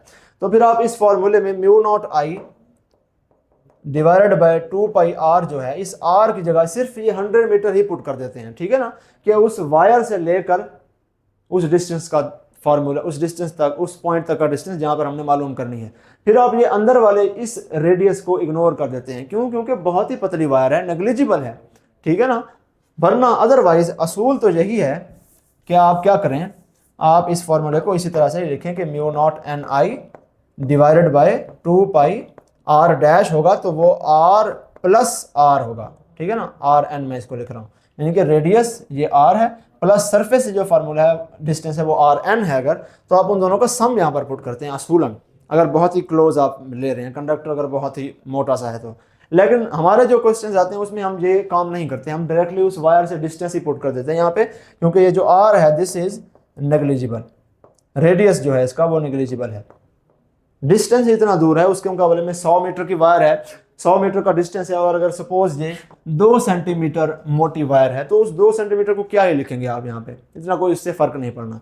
तो इसीलिए हम फिर ये वैल्यू हटा देते हैं यहाँ से। तो आपको जो क्वेश्चन आएगा वो हम सॉल्व भी करते हैं आगे, उसमें आपने simply distance from the wire को ही लेना है। उससे पहले हम एक कॉन्सेप्ट पढ़ते हैं रिलेटिव परमिएबिलिटी का। आपने रिलेटिव परमिटिविटी तो पढ़ी, रिलेटिव परमिएबिलिटी भी उसी तरह की एक चीज होती है कि permeability of any other medium relative to that particular substance।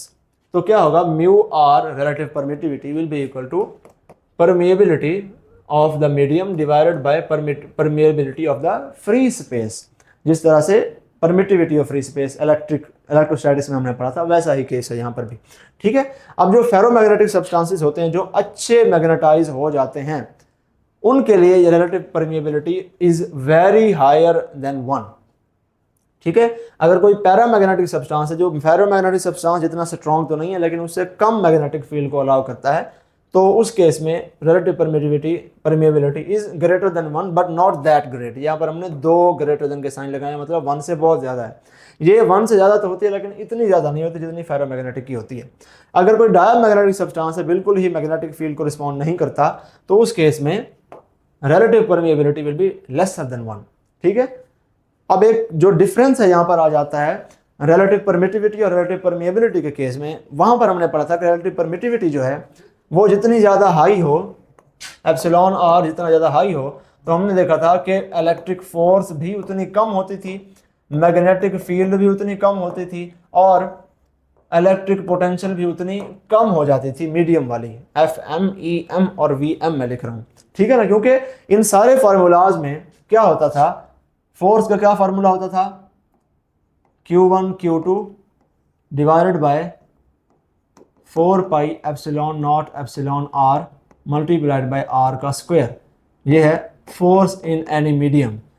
इसी तरह से electric field in any medium का क्या फार्मूला होता था, Q divided by 4 pi epsilon nought epsilon R multiplied by R square. Potential in any medium क्या होता था, Q divided by 4 pi epsilon nought epsilon R multiplied by R. तो सब में देखें एप्सिलॉन आर की वैल्यू डिनोमिनेटर में आ रही है, तो अगर ये बढ़ेगी तो ये सारी वैल्यूज कम होगी। सिर्फ एक वैल्यू ऐसी है, वो है कैपेसिटेंस की। Capacitance in any medium is A epsilon R nought epsilon R divided by D। सिर्फ यहाँ वैल्यू है जिसमें न्यूमरेटर में आता है ये जो है फैक्टर। तो अगर ये ER बढ़ेगा, रिलेटिव परमिटिविटी बढ़ेगी, कैपेसिटेंस तो बढ़ेगी, बाकी सारी की सारी वैल्यूज कम ही होंगी। लेकिन मैग्नेटिक परमिएबिलिटी के केस में इसका उल्टा काम है, क्योंकि हमने ऊपर फार्मूला देखा है कि magnetic field strength is equal to mu nought I divided by 2 pi R। हमेशा तीनों फार्मूलाज हमने देखे, उन सब में ये जो म्यू नॉट की वैल्यू है ये न्यूमरेटर में है, तो अगर आप इसके आगे म्यू R लगाएंगे तो न्यूमरेटर में ही लगाएंगे। तो जिस तरह ज़्यादा वैल्यू होगी, the higher the value of mu R the stronger the magnetic field. ठीक हो गया, इसलिए फेरोमैग्नेटिक सब्सटेंसेस की म्यू R बहुत ज़्यादा है। तो अगर हम इनको यूज़ करें सोलिनॉइड में एज अ कोर, तो सोलिनॉइड की मैग्नेटिक फील्ड बहुत ज़्यादा हो जाती है। एक ऐसी सोलिनॉइड जिसके अंदर हवा है, कुछ नहीं है, या वैक्यूम है, कुछ भी नहीं है, वो भी कुछ भी नहीं कंसिडर होती है, समझे, तो वो उतना ज़्यादा स्ट्रॉन्ग मैग्नेटिक फील्ड प्रोड्यूस नहीं कर पाती एज कम्पेयर टू अगर आप एक आयरन का सिलेंडर लें और उसके ऊपर सोलिनॉइड को बाइंड करें, तो क्या होगा, अब उसका मीडियम चेंज हो गया, तो उसका म्यू R अब बहुत ज़्यादा है 1 से। इसलिए फेरोमैग्नेटिक कोर यूज़ करते हैं, सॉफ्ट आयरन की कोर यूज़ करते हैं सोलिनॉइड में, ताकि उसकी मैग्नेटिक फील्ड जो है वो स्ट्रॉन्ग की जा सके। ठीक हो गया, आगे चलें जी। क्वेश्चन है, इसको सॉल्व कीजिए, ये वही एम्पियर सर्किट लॉ की बेस पर है, फिर हम इसके बाद आगे चलते हैं। An 8 metre high power line carries 1000 ampere current. Distance दे दिया है कि एक पावर लाइन है, खंभों से खंभों की तरफ जा रही है, और उसका जो ग्राउंड से फासला है वो है 8 मीटर। तो आप बताएं ग्राउंड के ऊपर उसकी वजह से मैग्नेटिक फील्ड स्ट्रेंथ क्या होगी, उसमें करंट अगर फ्लो कर रहा है तो क्या करेंगे, कुछ भी नहीं करेंगे, B is equal to mu nought I divided by 2 pi R। ठीक है, सिर्फ डिस्टेंस लेंगे, हमने कहा कि उस वायर के डायमीटर को आपने इग्नोर कर देना है। तो म्यू की वैल्यू क्या होती है, 4 pi multiplied by 10⁻⁻7 multiplied by current कितना है इसमें, 1000 है, divided by 2 pi multiplied by distance कितना है, 8 मीटर्स है। पाई से पाई कैंसिल हो गया, 2 2 ज़ार 4, 2 4 ज़ार 8, 1/4, ये 4 ऊपर जाएगा तो इसका मतलब है ये 0.25 हो जाएगा, 1/4 इज इक्वल टू 0.25। बाकी ये 10 की वैल्यूज वैसे की वैसे हैं, 10⁻⁻7 भी हो गया, ये 1000 को मैं 10⁻3 लिख रहा हूँ, आप इसको लिख सकते हैं 0.25 -7 + 3 -4 आ जाएगा, या आप इसको लिख सकते हैं 2.5 मल्टीप्लाइड बाय 10⁻5। एक पॉइंट आगे किया, माइनस की वैल्यू एक ज़्यादा करनी पड़ेगी। इतने टेस्ला, मैग्नेटिक फील्ड स्ट्रेंथ का यूनिट होता है टेस्ला, तो बहुत ही वीक मैग्नेटिक फील्ड है, 8 मीटर ऊंची पावर लाइन है, 1000 एम्पियर करंट है, अच्छा खासा है, लेकिन स्टिल बहुत ही वीक मैग्नेटिक फील्ड है, 2.5 10⁻⁻5 टेस्ला। ठीक है, आगे आ जाते हैं, force between straight current carrying conductors. हम स्ट्रेट करंट कैरिंग वायर्स का कॉन्सेप्ट पढ़ रहे हैं, तो this is an appropriate time कि हम दो स्ट्रेट करंट कैरिंग कंडक्टर्स के आपस की फोर्स का रिलेशन भी पढ़ लें। तो चूंकि दो स्ट्रेट करंट कैरिंग कंडक्टर्स दोनों मैग्नेटिक फील्ड कैरी करते हैं, तो हमने कहा सिमिलर फील्ड्स आपस में एक दूसरे के साथ इंटरेक्ट करती हैं, तो दो करंट कैरिंग कंडक्टर्स चूंकि दोनों में मैग्नेटिक फील्ड है, दोनों आपस में अट्रैक्ट या रिपेल कर सकते हैं depending upon the direction of current. तो क्या होता है, एक असूल याद कर लें कि मैग्नेटिक फील्ड के अंदर किसी कंडक्टर के ऊपर या किसी और ऐसे पार्टिकल के ऊपर जो अपनी मैग्नेटिक फील्ड प्रोड्यूस कर रहा है, उसके ऊपर जो मैग्नेटिक फोर्स होगी वो हमेशा it is always directed from stronger part two weaker part of the field. अगर फील्ड का एक रीजन बहुत स्ट्रॉन्ग है और उसके आगे एक कंडक्टर रखा हुआ है और उस फील्ड के उस कंडक्टर की दूसरी साइड पर मैग्नेटिक फील्ड बहुत वीक है, तो मैग्नेटिक फील्ड यहाँ पर स्ट्रॉन्ग है उधर वीक है, तो वो मैग्नेटिक फोर्स उसको पुश करेगी weaker part of the field की तरफ। तो उस कंडक्टर के ऊपर जो फोर्स एक्ट करेगी वो टूवर्ड्स द वीकर पार्ट होगी। अब हम यहाँ पर देखते हैं, ये दो कंडक्टर्स हैं, उनका क्रॉस सेक्शन हमने ऊपर से दिया हुआ है, ऊपर से हम देख रहे हैं, ठीक है ना। ये कंडक्टर यहाँ पर डॉट लगा हुआ है, तो मतलब ये out of the field current आ रहा है, यहाँ पर क्रॉस है तो यहाँ पर into the page, out of the plane and into the plane current जा रहा है। यहाँ पर दोनों केसेस में इनटू द प्लेन ही जा रहा है, यानी कि इस केस में क्या है, सेम डायरेक्शन है करंट की, और इस केस में क्या है, ऑपोजिट डायरेक्शन है। अब आप राइट हैंड रूल लगा के जरा इन दोनों कंडक्टर्स की मैग्नेटिक फील्ड की डायरेक्शन मालूम करें। तो इस केस में मैं थंब को बाहर रखूंगा और मैग्नेटिक फील्ड की डायरेक्शन ये होगी, ठीक है ना, जैसा कि यहाँ पर एरोज लगे हुए हैं। इस केस में मैं थंब को इनवर्ट रखूंगा, मैग्नेटिक फील्ड की डायरेक्शन ये होगी, जैसा कि यहाँ पर एरोज लगे हुए हैं। अब दोनों कंडक्टर्स के बीच में मैग्नेटिक फील्ड की डायरेक्शन सेम हो गई है, तो सेंटर में दोनों की मैग्नेटिक फील्ड्स ऐड हो जाएंगी और सेंटर में मैग्नेटिक फील्ड जो है बहुत स्ट्रॉन्ग हो जाएगी। आप देखिए यहाँ पर मैग्नेटिक फील्ड लाइंस क्लोज हैं as compare to outside the two conductors. तो यहाँ पर स्ट्रॉन्ग है, यहाँ पर वीक मैग्नेटिक फील्ड है, तो ये दोनों एक दूसरे को रिपेल कर देंगी। आपको यहाँ पर डायरेक्शन ऑफ फोर्स नजर आ रही है।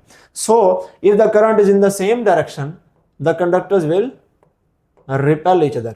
उसका ऑपोजिट होता है इस केस में। अब यहाँ पर देखिए मैग्नेटिक फील्ड, वही राइट हैंड रूल लगा के मैग्नेटिक फील्ड की डायरेक्शन ऑपोजिट हो गई है, तो between the two conductors magnetic field lines are cancelling out each other. यहाँ पर वीक होगी मैग्नेटिक फील्ड, बाहर स्ट्रॉन्ग है, तो दोनों कंडक्टर्स एक दूसरे की तरफ पुश हो जाएंगे। सो if the current is in the opposite direction the two straight current carrying conductors will attract each other, ठीक है ना। सेम डायरेक्शन में है तो अट्रैक्ट है, ऑपोजिट डायरेक्शन में है तो रिपेल है, ठीक है ना। हम मैग्नेटिक पोल्स का क्या पढ़ते हैं, सेम पोल्स अट्रैक्ट करते हैं या नहीं करते, रिपेल करते हैं। यहाँ पर सेम डायरेक्शन में है तो उल्टा अट्रैक्ट करेंगे, उल्टा हो जाएगा, तो ये याद रखना है। एक क्वेश्चन है, इसको जरा सॉल्व कीजिए। A proton beam and an electron beam are moving in opposite directions। ये प्रोटॉन्स की बीम है, ये इलेक्ट्रॉन्स की बीम है, दोनों ऑपोजिट डायरेक्शन में मूव कर रही हैं। तो उन दोनों के दरमियान मैग्नेटिक फोर्स जो होगी वो अट्रैक्शन वाली होगी कि रिपल्शन वाली होगी। अब यहाँ पर आपने इन दोनों की इलेक्ट्रिक फील्ड को नहीं देखना, ठीक है, इन दोनों में इलेक्ट्रिक फील्ड भी होगी क्योंकि प्रोटॉन बीम्स हैं, करंट कैरिंग कंडक्टर तो नहीं है। हमने पीछे बात की करंट कैरिंग कंडक्टर में तो इलेक्ट्रिक फील्ड है ही नहीं, सिर्फ मैग्नेटिक फील्ड है, लेकिन हमने कहा प्रोटॉन बीम में इलेक्ट्रिक फील्ड भी होती है। तो अब यहाँ पर उसने पूछा आपसे सिर्फ मैग्नेटिक फोर्स का होता है। यहाँ पर ये कंफ्यूज नहीं हो जाना कि एक पॉजिटिव है एक नेगेटिव है, अट्रैक्ट ही करेंगे, वो आप इलेक्ट्रिक फोर्स की बात करेंगे, इलेक्ट्रिकली अट्रैक्ट होंगे। आपने मैग्नेटिकली वाली बात करनी है कि मैग्नेटिक फोर्स इनकी अट्रैक्शन वाली होगी कि रिपल्शन वाली होगी। तो अब अगर आप देखें, अगर ये इस तरफ मूव कर रहा है तो इसकी डायरेक्शन क्या होगी, कन्वेंशनल करंट के हिसाब से इस तरफ करंट की डायरेक्शन होगी, पॉजिटिव चार्जेस इस तरफ मूव कर रहे हैं, तो डायरेक्शन ऑफ मैग्नेटिक फील्ड क्या होगी, इस तरह से, ठीक है।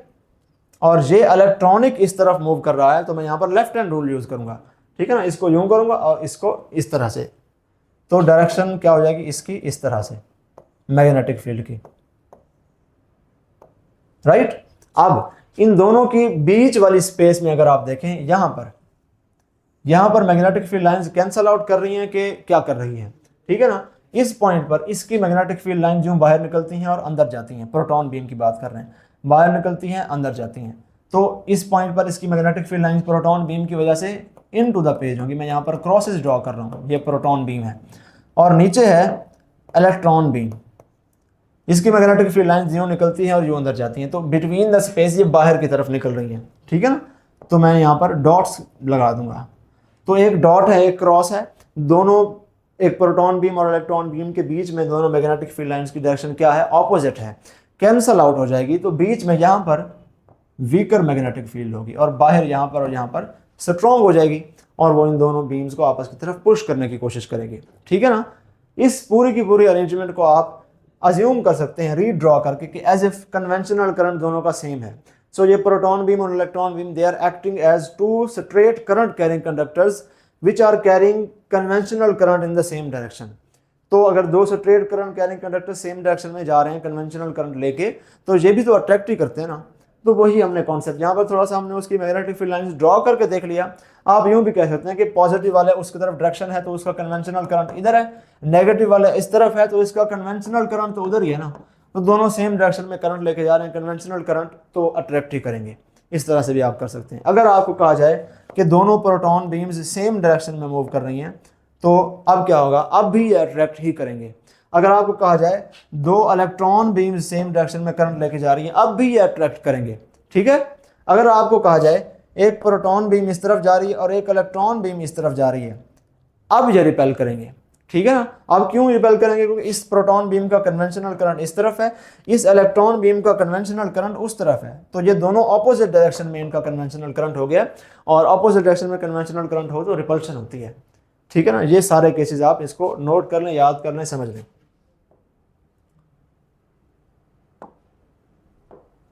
आगे आ जाते हैं। Magnetic field lines around a single loop. हमने अब तक स्ट्रेट करंट कैरिंग कंडक्टर पढ़ा, अब हम एक लूप पर आ जाते हैं कि एक लूप के केस में मैग्नेटिक फील्ड लाइंस किस तरह से बिहेव करती हैं। तो होता इस तरह से कि एक लूप भी बेसिकली एक स्ट्रेट करंट कैरिंग कंडक्टर ही था जिसको हमने बेंड करके लूप बना दिया। ठीक है ना। तो अगर इस पॉइंट पर मैं देखूं तो ये वही स्ट्रेट करंट कैरिंग कंडक्टर है, बीच में पेपर है। तो अगर राइट हैंड रूल लगाऊंगा, करंट ऊपर जा रहा है, तो इसके इर्द गिर्द भी यहाँ पर कंसेंट्रिक फील्ड लाइंस बन जाएंगी। ठीक है ना। और जब ये स्ट्रेट करंट कैरिंग कंडक्टर अब इस पेपर के अंदर जा रहा है, अब इसकी डायरेक्शन ऑफ करंट नीचे है, तो इसके ऊपर भी राइट हैंड रूल लगाएं तो इसकी मैग्नेटिक फील्ड लाइंस यहाँ पर भी इस तरह से बन जाएंगी। ठीक है ना।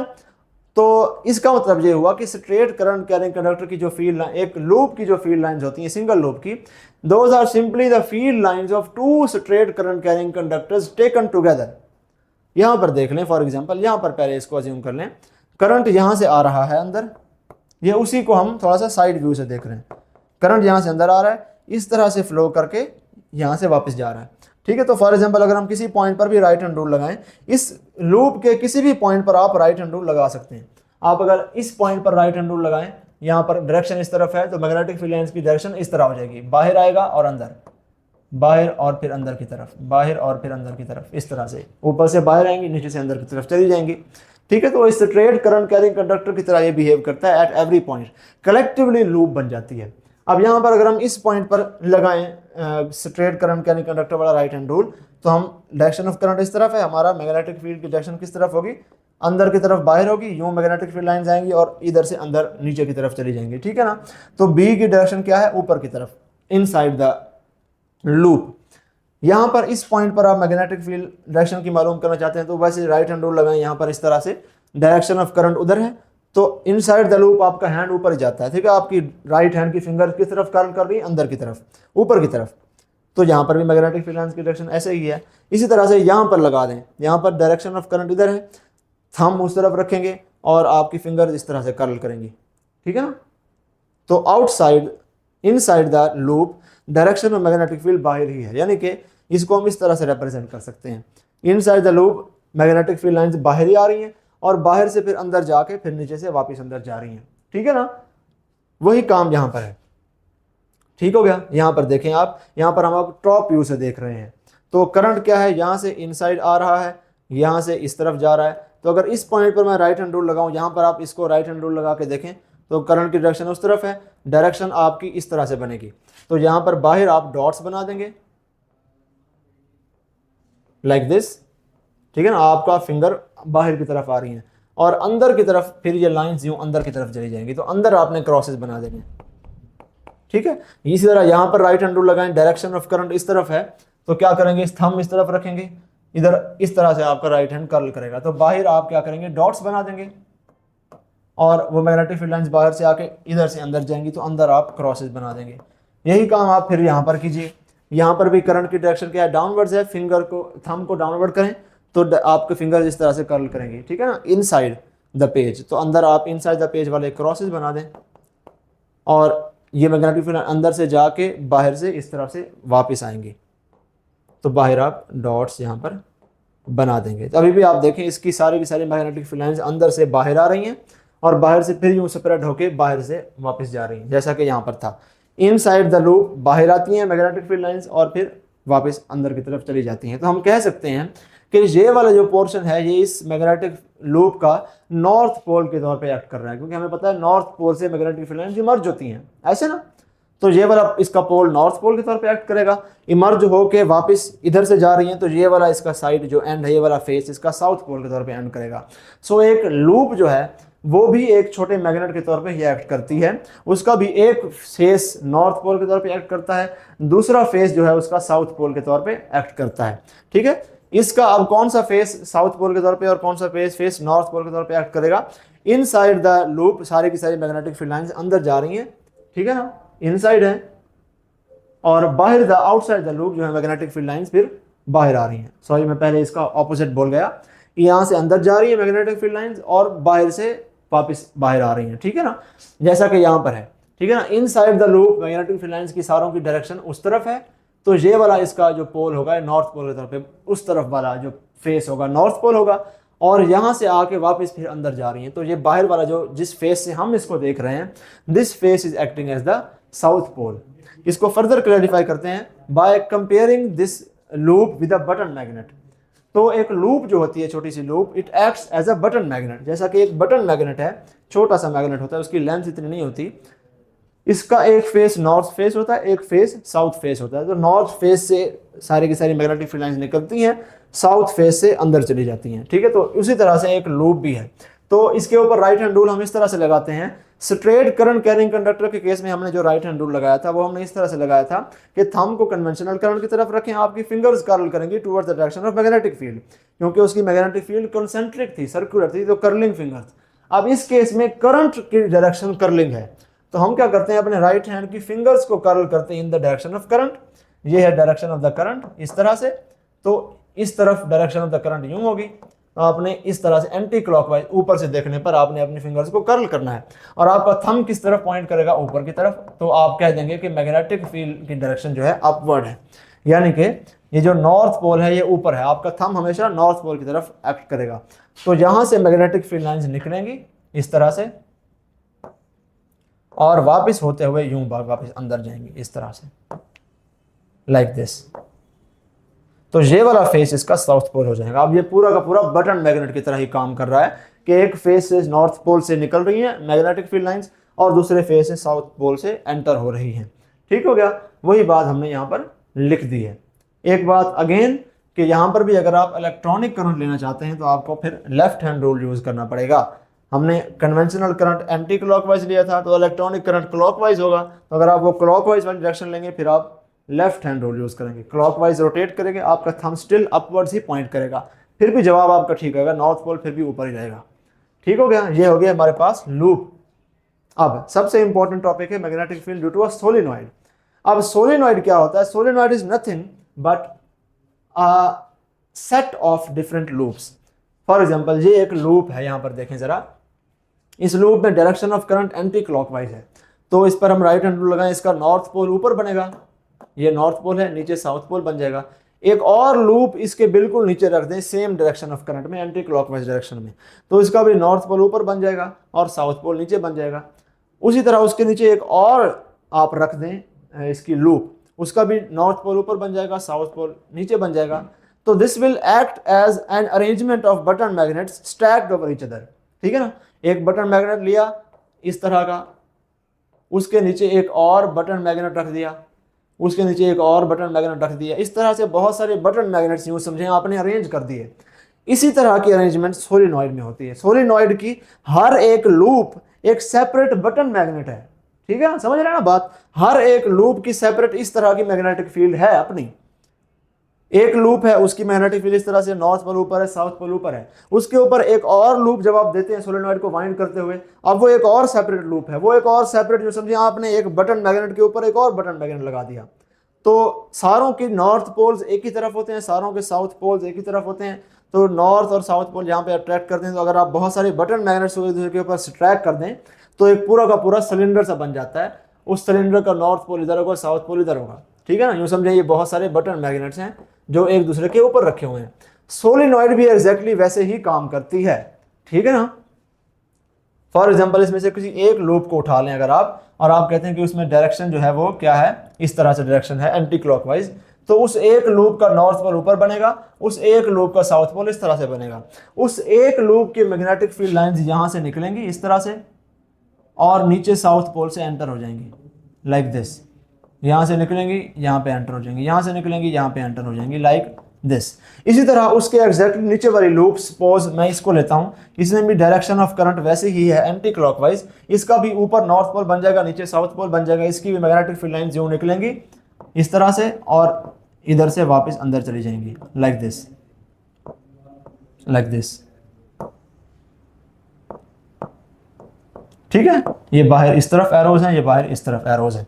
अब आप देखें इस सोलिनॉइड के अंदर इसकी मैग्नेटिक फील्ड लाइंस भी इस तरफ है, ऊपर वाले की भी मैग्नेटिक फील्ड लाइंस इस तरफ है। अगर यहां पर मैं एक ले लेता हूं, एक और लूप, इसकी भी मैग्नेटिक फील्ड लाइंस यहां से यूं ओरिजिनेट करके यूं चली जाएंगी, तो इनसाइड द सोलिनॉइड सारों की मैग्नेटिक फील्ड लाइंस की डायरेक्शन एक ही तरफ है।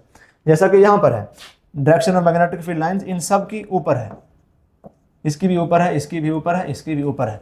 तो inside the magnetic, inside the solenoid हर एक लूप की मैग्नेटिक फील्ड लाइंस की डायरेक्शन एक ही डायरेक्शन में होती है। अब सारों की डायरेक्शन इसी तरफ ही है, ठीक है ना, लाइक दिस। तो अगर सोलिनॉइड को एक होल सेट के तौर पे ले लें तो उसके अंदर मैग्नेटिक फील्ड लाइंस इस तरह से ट्रेवल करती हैं from south pole to north pole, ठीक है ना। और नॉर्थ पोल से सारी की सारी लाइंस निकलती हैं और फिर साउथ पोल से वापस अंदर चली जाती हैं। नॉर्थ पोल से निकल के फिर साउथ पोल में, नॉर्थ पोल से निकल के फिर साउथ पोल में, लाइक दिस, ठीक है ना। तो आपको ये अरेंजमेंट सिमिलर लगेगी एक बार मैग्नेट के। एक बार मैग्नेट की भी एग्जैक्टली इसी तरह की लाइंस होती हैं। Inside the bar magnet magnetic field lines बिल्कुल परफेक्टली पैरेलल होती हैं, इस तरह से स्प्रेड आउट नहीं होती। यहां पर भी बिल्कुल परफेक्टली पैरेलल होंगी, स्प्रेड आउट बिल्कुल भी नहीं होंगी, जीरो स्प्रेडिंग आउट, ना डाइवर्ज होंगी ना कन्वर्ज होंगी, एग्जैक्टली पैरेलल लाइंस होंगी। डायरेक्शन इन सारों की ऊपर होगी इस तरह से, और यहां से निकलेंगी और बाहर से आके फिर नीचे से अंदर चली जाएंगी। एग्जैक्टली वैसे की वैसे अरेंजमेंट जैसे कि एक बार मैग्नेट की होती है। और ये अरेंजमेंट कैसे बनी? ये अरेंजमेंट छोटी छोटी लूप से बनी। हर लूप की इसी तरह की मैग्नेटिक फील्ड लाइन थी, जब मिला दिया तो सारों की मैग्नेटिक फील्ड लाइन एक ही डायरेक्शन में आ गई और एक सिंगल हमारे पास बार मैग्नेट जैसी अरेंजमेंट आ गई। तो सोलेनॉइड की मैग्नेटिक फील्ड इस तरह से काम करती है, ठीक है। वही बात हमने यहाँ पर लिख दी कि a solenoid is similar to a lot of button magnets stacked together with opposite poles facing each other, ठीक है ना। इसका नॉर्थ पोल साउथ को फेस कर रहा है, नॉर्थ पोल साउथ को फेस कर रहा है, नीचे भी और लगाएंगे उसी नॉर्थ पोल साउथ को फेस करेगा, तभी वो स्टैक हो पाएंगे, अदरवाइज तो रिपल्शन हो जाएगी ना। तो अगर इस तरह से आप बटन मैग्नेट्स को स्टैक कर दें तो वैसा ही एक सोलेनॉइड का किस्सा है। और सारे के सारे जो फील्ड्स हैं लूप्स की, हर लूप की अपनी अपनी फील्ड हैं, वो सारी की सारी एक दूसरे को रीइंफोर्स करती हैं और जो एक टुगेदर मिलके एक पैटर्न बनता है वो एक बार मैग्नेट जैसा पैटर्न बनता है। अब चूंकि बार मैग्नेट के अंदर भी मैग्नेटिक फील्ड लाइन बिल्कुल स्ट्रेट होती हैं, इसी तरह से इसके भी अंदर मैग्नेटिक फील्ड लाइन बिल्कुल स्ट्रेट होंगी, डाइवर्जिंग नहीं होंगी। अब इसकी direction north pole south pole की हम किस तरह से अंदाजा लगाएंगे, इस पर भी हम जो है राइट हैंड रूल लगाते हैं। जिस तरह से हमने लूप के ऊपर राइट हैंड रूल लगाया था कि अपनी राइट हैंड की फिंगर्स को कर्ल करें in the direction of current, ठीक है। और आपका जो थंब है वो आपको बताएगा कि नॉर्थ पोल किस तरफ है। तो यहाँ पर इसका नॉर्थ पोल है, यहाँ से मैग्नेटिक फील्ड लाइंस ओरिजिनेट करेंगी और इधर से फिर अंदर एंटर कर जाएंगी लाइक दिस, ठीक हो गया। और अगर आपने यहाँ पर इलेक्ट्रॉनिक करंट लेना है तो अगेन आप राइट हैंड की बजाय फिर लेफ्ट हैंड यूज कर लेंगे। अब इसका भी एम्पियर सर्किटल लॉ होता है, इसकी भी डायरेक्शन तो हमने देख ली राइट हैंड रूल से, इसका भी मैग्नीट्यूड हमने देखना है कि मैग्नीट्यूड कितना है। तो अगेन आप अज्यूम करें कि हमने ये उसी सोलिनॉइड का एक क्रॉस सेक्शन लिया हुआ है, ठीक है ना। सोलिनॉइड यूं यूं थी, इस तरह से हमने क्या कर दिया, उसको काट दिया ऐसे आधा। तो अब हमें मिल गया कि डायरेक्शन ऑफ करंट किस तरह से है। सोलिनॉइड के जो लूप्स हैं वो यहाँ से अंदर जाती हैं, फिर यहाँ से बाहर आके फिर वापस अंदर जाती हैं, ठीक है ना। तो करंट की डायरेक्शन भी इसी तरह से ही है, यहाँ से करंट अंदर जाएगा, यहाँ से करंट बाहर की तरफ आ जाएगा, ठीक है ना। तो हमने इनसाइड द प्लेन के लिए क्रॉसेस लगा दिए सारे के सारे, और आउटसाइड द प्लेन के लिए सारे के सारे क्या लगा दिए, डॉट्स लगा दिए। ठीक हो गया, ये डॉट्स हैं, ये क्रॉसेस हैं, और इसके अंदर मैग्नेटिक फील्ड लाइन देखें कैसे बनाई है मैंने, परफेक्टली पैरेलल।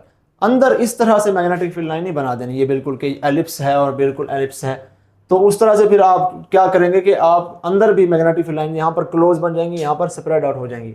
ऐसा नहीं करना, ऐसा नहीं होता। ठीक हो गया। अब आपसे अगर कोई पूछे कि यहाँ पर एक पॉइंट है, यहाँ पर मैग्नेटिक फील्ड स्ट्रेंथ मालूम करके दिखाओ, तो आप उसके लिए फॉर्मूला यूज करेंगे ये वाला, B = μ0 Ni। इसमें जो μ0 है वो क्या है, परमिएबिलिटी ऑफ फ्री स्पेस, इसमें I क्या है, I है करंट, और इसमें N क्या है, N है number of loops, number of turns of the solenoid per unit length. ठीक है ना, नंबर ऑफ टर्न्स 17 टर्न्स हैं और 17 मीटर की ही है, तो 1 मीटर के अंदर 1 टर्न आई। ठीक है ना, तो 1 टर्न पर यूनिट लेंथ हो गया। इसी तरह से आपने टोटल नंबर ऑफ टर्न्स को कैपिटल एन से रिप्रेजेंट करना, उसको डिवाइड कर देना लेंथ के ऊपर, आपके पास स्मॉल एन आ जाएगा जो बस आपको बताएगा number of turns per unit length. इसीलिए हमने एन की जगह एन ओवर एल पुट कर दिया, तो ये फॉर्मूला आपका बन गया। ये आपको बताएगा कि इस पॉइंट के ऊपर इनसाइड द सोलिनॉइड क्या मैग्नेटिक फील्ड स्ट्रेंथ है। अगर आप यहाँ पर मालूम करना चाहते हैं, एग्जैक्टली वही फार्मूला लगाएंगे। ऐसा नहीं है कि यहाँ पर स्ट्रॉन्ग है वहाँ पर वीक हो गई है, बिल्कुल गलत कॉन्सेप्ट है ये। On moving away from the centre of the solenoid magnetic field strength neither increases nor decreases. अगर आपको कहे कि इस पॉइंट पर मैग्नेटिक फील्ड निकालें, इस पॉइंट पर मैग्नेटिक फील्ड निकालें, इस पॉइंट पर मैग्नेटिक फील्ड निकालें, इस पॉइंट पर, सारी हर जगह पे सेम होगी। एक मरतबा फार्मूला लगाएं, सारा सेम होगा। हाँ, जैसे ही आप सोलिनॉइड का आखिरी टर्न छोड़ के बाहर निकलेंगे, आखिरी टर्न के अंदर वाली स्पेस में भी यही वैल्यू होगी। आखिरी टर्न जो है उसका सबसे बाहर वाला, उसके जैसे ही बाहर निकलेंगे, इधर आपसे अगर कोई पूछे कि मैग्नेटिक फील्ड स्ट्रेंथ क्या है, तो जैसे ही आखिरी टर्न से आप बाहर निकलते हैं, मैग्नेटिक फील्ड लाइंस डाइवर्ज करना स्टार्ट हो जाती हैं, तो अब यहाँ पर वीक हो जाती है। और कितनी वीक हो जाती है, जितनी अंदर थी उसका एग्जैक्टली हाफ। ठीक है ना, ऐसा नहीं है। आपको यहाँ पे एमसीक्यू भी आता है कि सेंटर से हम सेंटर में मैग्नेटिक फील्ड लाइन 10 टेस्ला है और एंड के ऊपर मैग्नेटिक फील्ड लाइन 5 टेस्ला है, इसका हाफ है। आप बताएं, इस यहाँ से उस तरफ मूव करते हुए बीच में अगर एक और पॉइंट आ जाए तो वहां पर कितनी होगी। और ऑप्शन में आपको दिया जाता है 7 टेस्ला, 8 टेस्ला, 7.5 टेस्ला। तो आप कहते हैं कि दोनों के बीच में है, तो यहाँ पर 10 है, वहां पर 5 है, बीच में 7.5 होगी। बिल्कुल गलत क्वेश्चन आपका हो जाएगा, ऐसा नहीं करना। ठीक है ना, यहाँ पर भी वही होगी जो यहाँ पर है, यहाँ पर भी वही होगी जो यहाँ पर है। यहाँ पर बाहर आते ही वो फौरन हाफ हो जाएगी, 5 टेस्ला हो जाएगी। ठीक है ना, तो ये कॉन्सेप्ट आपने याद रखना है। ऐसा नहीं है कि सेंटर से दूर मूव करते हुए मैग्नेटिक फील्ड स्ट्रेंथ वीकन होती जाती है और वहां तक पहुंचते पहुंचते हाफ हो जाती है। ये बिल्कुल गलत कॉन्सेप्ट है। अगर आपका ये कॉन्सेप्ट था तो इसको ठीक कर लें। ठीक है, तो अब यहाँ पर आप क्या करेंगे, μ0 Ni डिवाइडेड बाय 2 वाला फार्मूला, या n की जगह n ओवर l पुट कर दें तो ये फार्मूला हो जाएगा। अगर आपसे कोई पूछे कि इधर बाहर यहाँ पे मैग्नेटिक फील्ड स्ट्रेंथ क्या है, तो outside the solenoid magnetic field strength इतनी वीक होती है कि क्लोज टू 0 होती है, इसीलिए उसको हम कैलकुलेट ही नहीं करते। उसको हम कहते हैं कि वो नेग्लिजिबल है। आपको उसका क्वेश्चन कभी नहीं आएगा, आपको इनसाइड का आएगा, एंड का आएगा। ठीक हो गया। अब हमने शुरू में एक बात डिस्कस की थी कि अगर आपको लगता है कि ये मैग्नेटिक फील्ड लाइंस का जो है पैटर्न होता है सोलिनॉइड का, तो यू आर वेरी रॉन्ग। जबकि ओरिजिनल मैग्नेटिक फील्ड लाइन का जो पैटर्न है वो ये होता है। तो दोनों में क्या फ़र्क है, ये बात आपको बहुत अभी सिंपल लगेगा, आपको लगेगा कि ये क्या ही बात कर दी है सर ने, इसे तो हमें पता ही है। लेकिन ऐसा हुआ है बहुत केसेस में कि कुछ स्टूडेंट्स ने पिछली मरतबा बहुत सारे एमसीक्यूज इसी सोच के मुताबिक गलत कर दिए। जैसा कि मैंने अभी आपको ये वाला एमसीक्यू बताया कि सेंटर में 10 है, इधर 5 है, दोनों के बीच में क्या होगी, सब ने 7.5 लगाया। तो वो यही वजह है कि उनको ये वाला कॉन्सेप्ट नहीं है। ठीक है ना, तो ये इसलिए मैंने ज़रूरी समझा कि इस मतलब आपको बताया जाए कि ये पैटर्न नहीं होता मैग्नेटिक फील्ड लाइंस का सोलिनॉइड का। इसमें क्या है, सेंटर में बहुत लाइंस कंजेस्टेड है, सॉरी बीच में ये आ रहा है, इसको I don't know how to remove it. तो खैर आप यूँ समझ लें, सेंटर में बिल्कुल करीब है और दूर जाते जाते यहाँ पर अवे होती जाती हैं। ये तब आप बनाएंगे जब आप पूरा का पूरा एक ओवल बना देंगे, और वो आप गलत करेंगे। ऐसा नहीं होता। अगर आप ए लेवल्स के स्टूडेंट हैं, ओ लेवल्स के स्टूडेंट हैं, तो आप अपनी कैम्ब्रिज वाली बुक में अगर देखें, वहाँ पर कहीं भी इस तरह का नहीं बना हुआ। ठीक है ना, इसलिए ए लेवल्स वाले बच्चे इस क्वेश्चन को ठीक कर गए, उनको पता था क्योंकि उन्होंने ठीक किया। हमारे पंजाब टेक्स्ट बुक बोर्ड वाले, उनकी बुक्स में बना ही यही कॉन्सेप्ट हुआ है। आपकी एफएससी पीटीबी की सेकेंडरी में भी इसी तरह की फील्ड लाइन बनी हुई है। हालांकि लिखा यही हुआ है कि यूनिफॉर्म होती है इनसाइड द सोलेनॉइड, लेकिन डायग्राम फिर ऐसी बना दी तो बच्चों के दिमाग में विजुअल डायग्राम का कॉन्सेप्ट ये वाला बैठ जाता है, तो ये गलत है, ठीक है ना। सेंटर से दूर जाते जाते मैग्नेटिक फील्ड लाइंस डाइवर्ज नहीं होती, इस तरह होती है, सेंटर से यहाँ तक लेकर एग्जैक्टली पैरेलल होती है, जैसे ही हम यहाँ से बाहर मूव करते हैं अब ये इस तरह से डाइवर्ज हो जाती हैं और फिर उस तरफ आ जाती हैं। तो ये बात अपने जहन में बिठा लें, ये वाला मैग्नेटिक फील्ड लाइन का पैटर्न ठीक है, ये वाला मैग्नेटिक फील्ड लाइन का पैटर्न बिल्कुल गलत है। इस बेस पर एक एमसीक्यू बच्चों का गलत हो गया, वो इसी वजह से, क्योंकि ये वाला कॉन्सेप्ट ठीक नहीं था। अब ये क्वेश्चन है, इसको सॉल्व कीजिए, उसके बाद हम इसका सॉल्यूशन देखते हैं। If a solenoid is cut into two equal halves, what will be the magnetic field strength of each half when same amount of current is passed through it? हजरत साहब आपको कह रहे हैं कि ये एक सोलेनॉइड है, इसमें करंट है I, इसकी सपोज लेंथ है L, सपोज इसमें नंबर ऑफ टर्न्स हैं N टोटल, तो number of turns per unit length क्या हो गए N/L। उसने कहा कि हमने इस सोलेनॉइड को काट दिया, अब एक छोटा पोर्शन हो गया और एक दूसरा उतना ही लेंथ का पोर्शन हो गया। अब इसकी लेंथ क्या हो गई, इसकी लेंथ हो गई L/2, इसकी भी लेंथ हो गई L/2। इसमें टर्न्स कितने हो गए, टर्न्स भी हाफ हो गए N/2, इसमें भी टर्न्स N/2 हाफ टर्न्स हो गए। अब वो कहते हैं इसमें भी अब अगेन वही करंट फ्लो करवाएं, इसमें भी अगेन वही करंट फ्लो करवाएं, तो इसकी मैग्नेटिक फील्ड स्ट्रेंथ कितनी होगी, उसकी कितनी होगी, इसकी कितनी होगी, कौन सी ज़्यादा होगी कौन सी कम होगी, इसको एनालाइज करें। तो हमारे पास फॉर्मूला है बच्चों, B = μ0 Ni divided by L, यही फॉर्मूला है ना। तो अब क्या हुआ कि N भी हाफ हो गया है और डिनोमिनेटर वाला L भी हाफ हो गया है, तो number of turns per unit length, ये जो N है N/L वाला, जो N/L बराबर है N के, ये वाला N जो है वो कांस्टेंट रहा है। तो इसमें भी अगर आप उतना ही करंट दौड़ाएं I वाला, इसकी मैग्नेटिक फील्ड स्ट्रेंथ अगर B है, इसकी मैग्नेटिक फील्ड स्ट्रेंथ भी B होगी, इस बड़ी सोलेनॉइड की भी मैग्नेटिक फील्ड स्ट्रेंथ B होगी। तो सोलेनॉइड बड़ी है या छोटी, उसमें नंबर ऑफ टर्न ज़्यादा है या कम है ये मैटर नहीं करता, number of turns per unit length कितने हैं ये मैटर करता है। ठीक हो गया। तो number of turns per unit length इसके भी वही हैं, इसके भी वही हैं, इसके भी वही हैं, तो मैग्नेटिक फील्ड ओवरऑल इन तीनों की सेम होगी, कोई डिफरेंस नहीं होगा। आपको यहाँ पर ऑप्शन में ये भी दिया जाता है कि मैग्नेटिक फील्ड हाफ हो जाएगी, मैग्नेटिक फील्ड डबल हो जाएगी, और होते हैं कुछ बच्चे जो उसको भी सिलेक्ट करते हैं, तो उसको नहीं करना आपने सेलेक्ट। अब एक और कॉन्सेप्ट है, यहाँ तक हमने जो पढ़ा वो आपका बेसिक था, आपके एमडीकेट के लिए ज़रूरी था। अब इससे आगे जो हम पढ़ने वाले हैं कुछ 5 मिनट तक का, वो थोड़ा सा एडिशनल है। तो अगेन जिस तरह से हम हर लेक्चर में आखिरी में कुछ ना कुछ एक्स्ट्रा पढ़ते हैं, ये भी टॉपिक्स जो हैं वो उन लोगों के लिए हैं जिन्होंने भी थोड़ा सा एडिशनल नॉलेज पढ़ना है। अदरवाइज अगर आपको ये नहीं भी सुनना तो इट्स टोटली फाइन, इसमें कोई भी प्रॉब्लम नहीं है। ठीक है, हम पढ़ने वाले हैं कि what if a solenoid is placed with in a solenoid. तो इस केस में क्या होता है कि दो केसेस हो सकते हैं, या तो हम अंदर वाली सोलेनॉइड का करंट की डायरेक्शन वही रखें जो बाहर वाली है, तो इसका भी नॉर्थ पोल इधर बनेगा, इसका भी नॉर्थ पोल इधर बनेगा, दोनों का साउथ पोल सेम डायरेक्शन में बनेगा।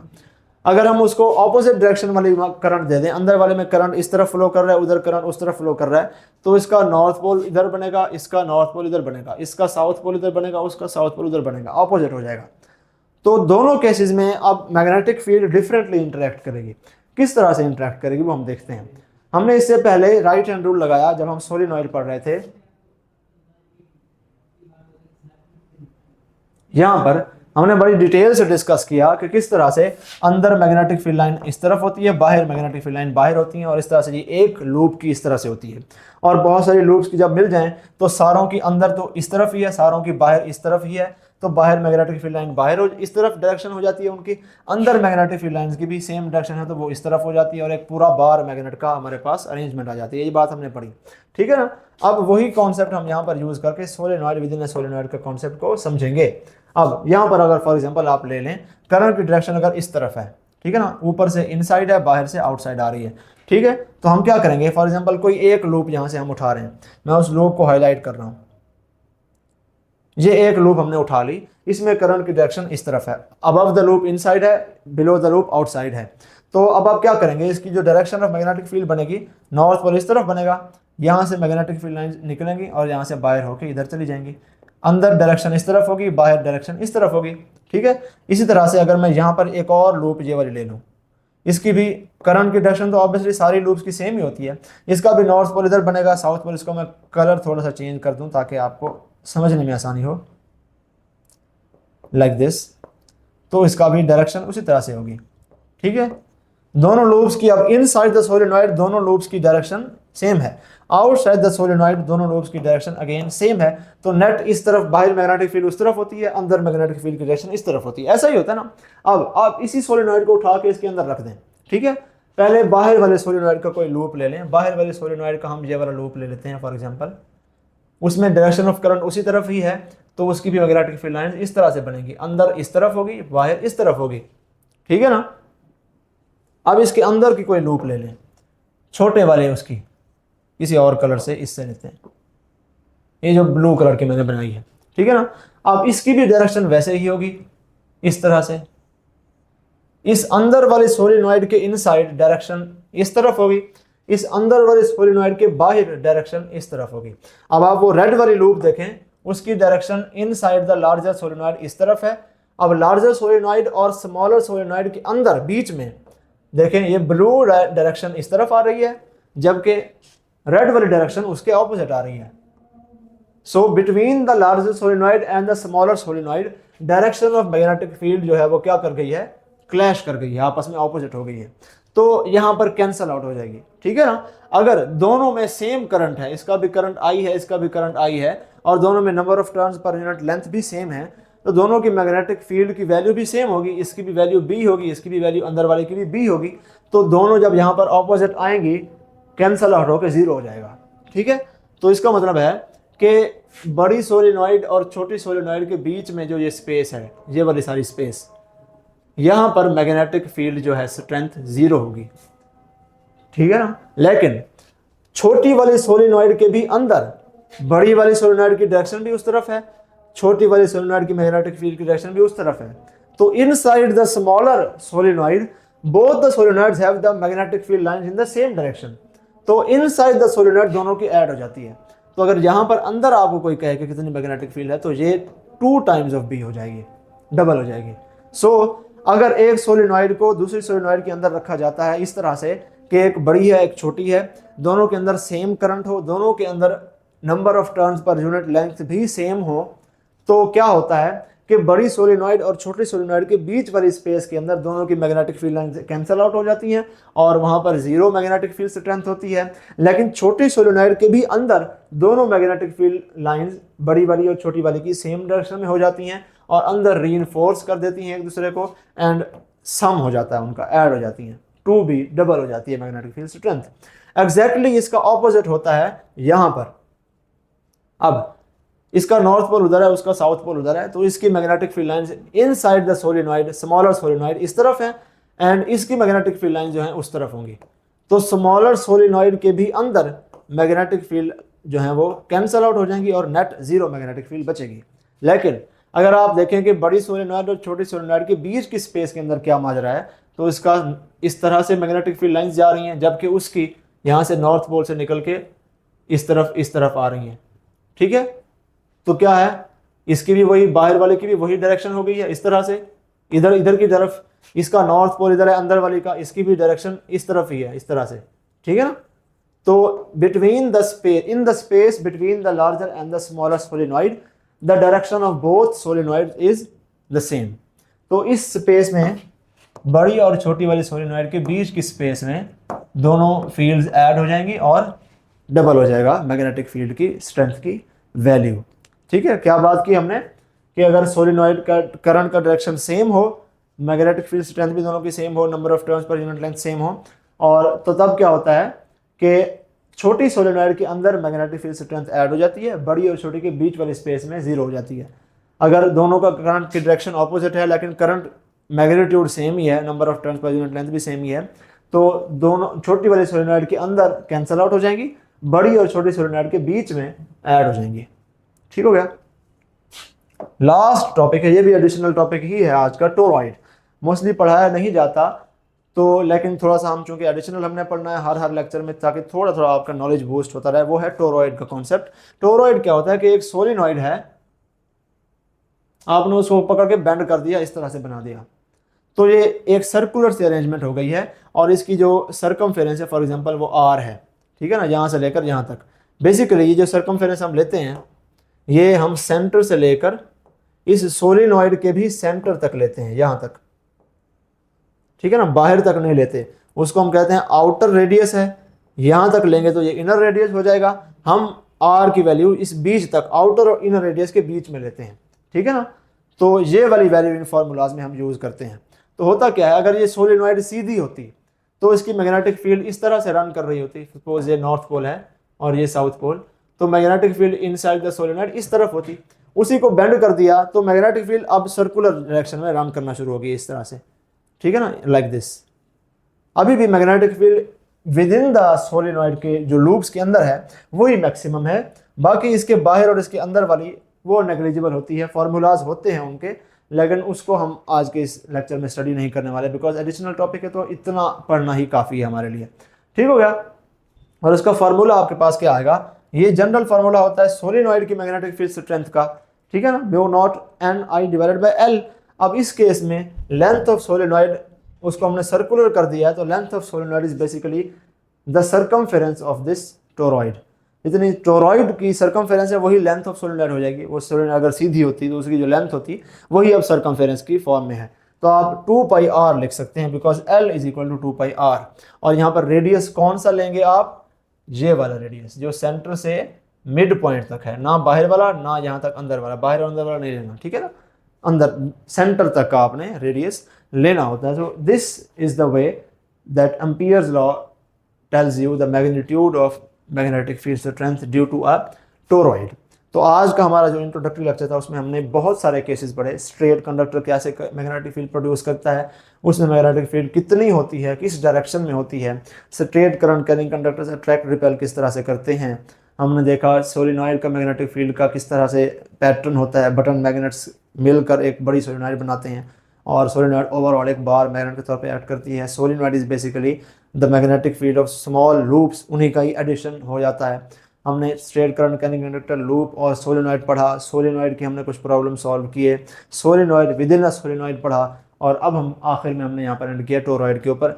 कल हम इंशाल्लाह इसको आगे कंटिन्यू करेंगे। कल का लेक्चर इलेक्ट्रोमैग्नेटिज्म का हमारा लास्ट लेक्चर होगा, and in that lecture we will study what, हम पढ़ेंगे magnetic flux, force on a current carrying conductor, हम पढ़ेंगे force on a moving charge in a magnetic field, और हम कंपेयर करेंगे कि अगर मूविंग चार्ज को इलेक्ट्रिक फील्ड में डालें तो उसकी मोशन कैसी होगी, उसी मूविंग चार्ज को मैग्नेटिक फील्ड में डालें तो उसकी मोशन कैसी होगी, उनके दरमियान डिफरेंसेस क्या होते हैं और किस किस्म के एमसीक्यूज इन टॉपिक्स में से बन सकते हैं।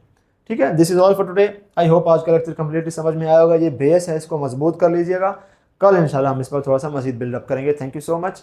अल्लाह हाफिज़। अल्लाह आपको कामयाब करे। मेहनत कीजिए, हंसते रहिए, मुस्कुराते रहिए, और बेस्ट ऑफ लक।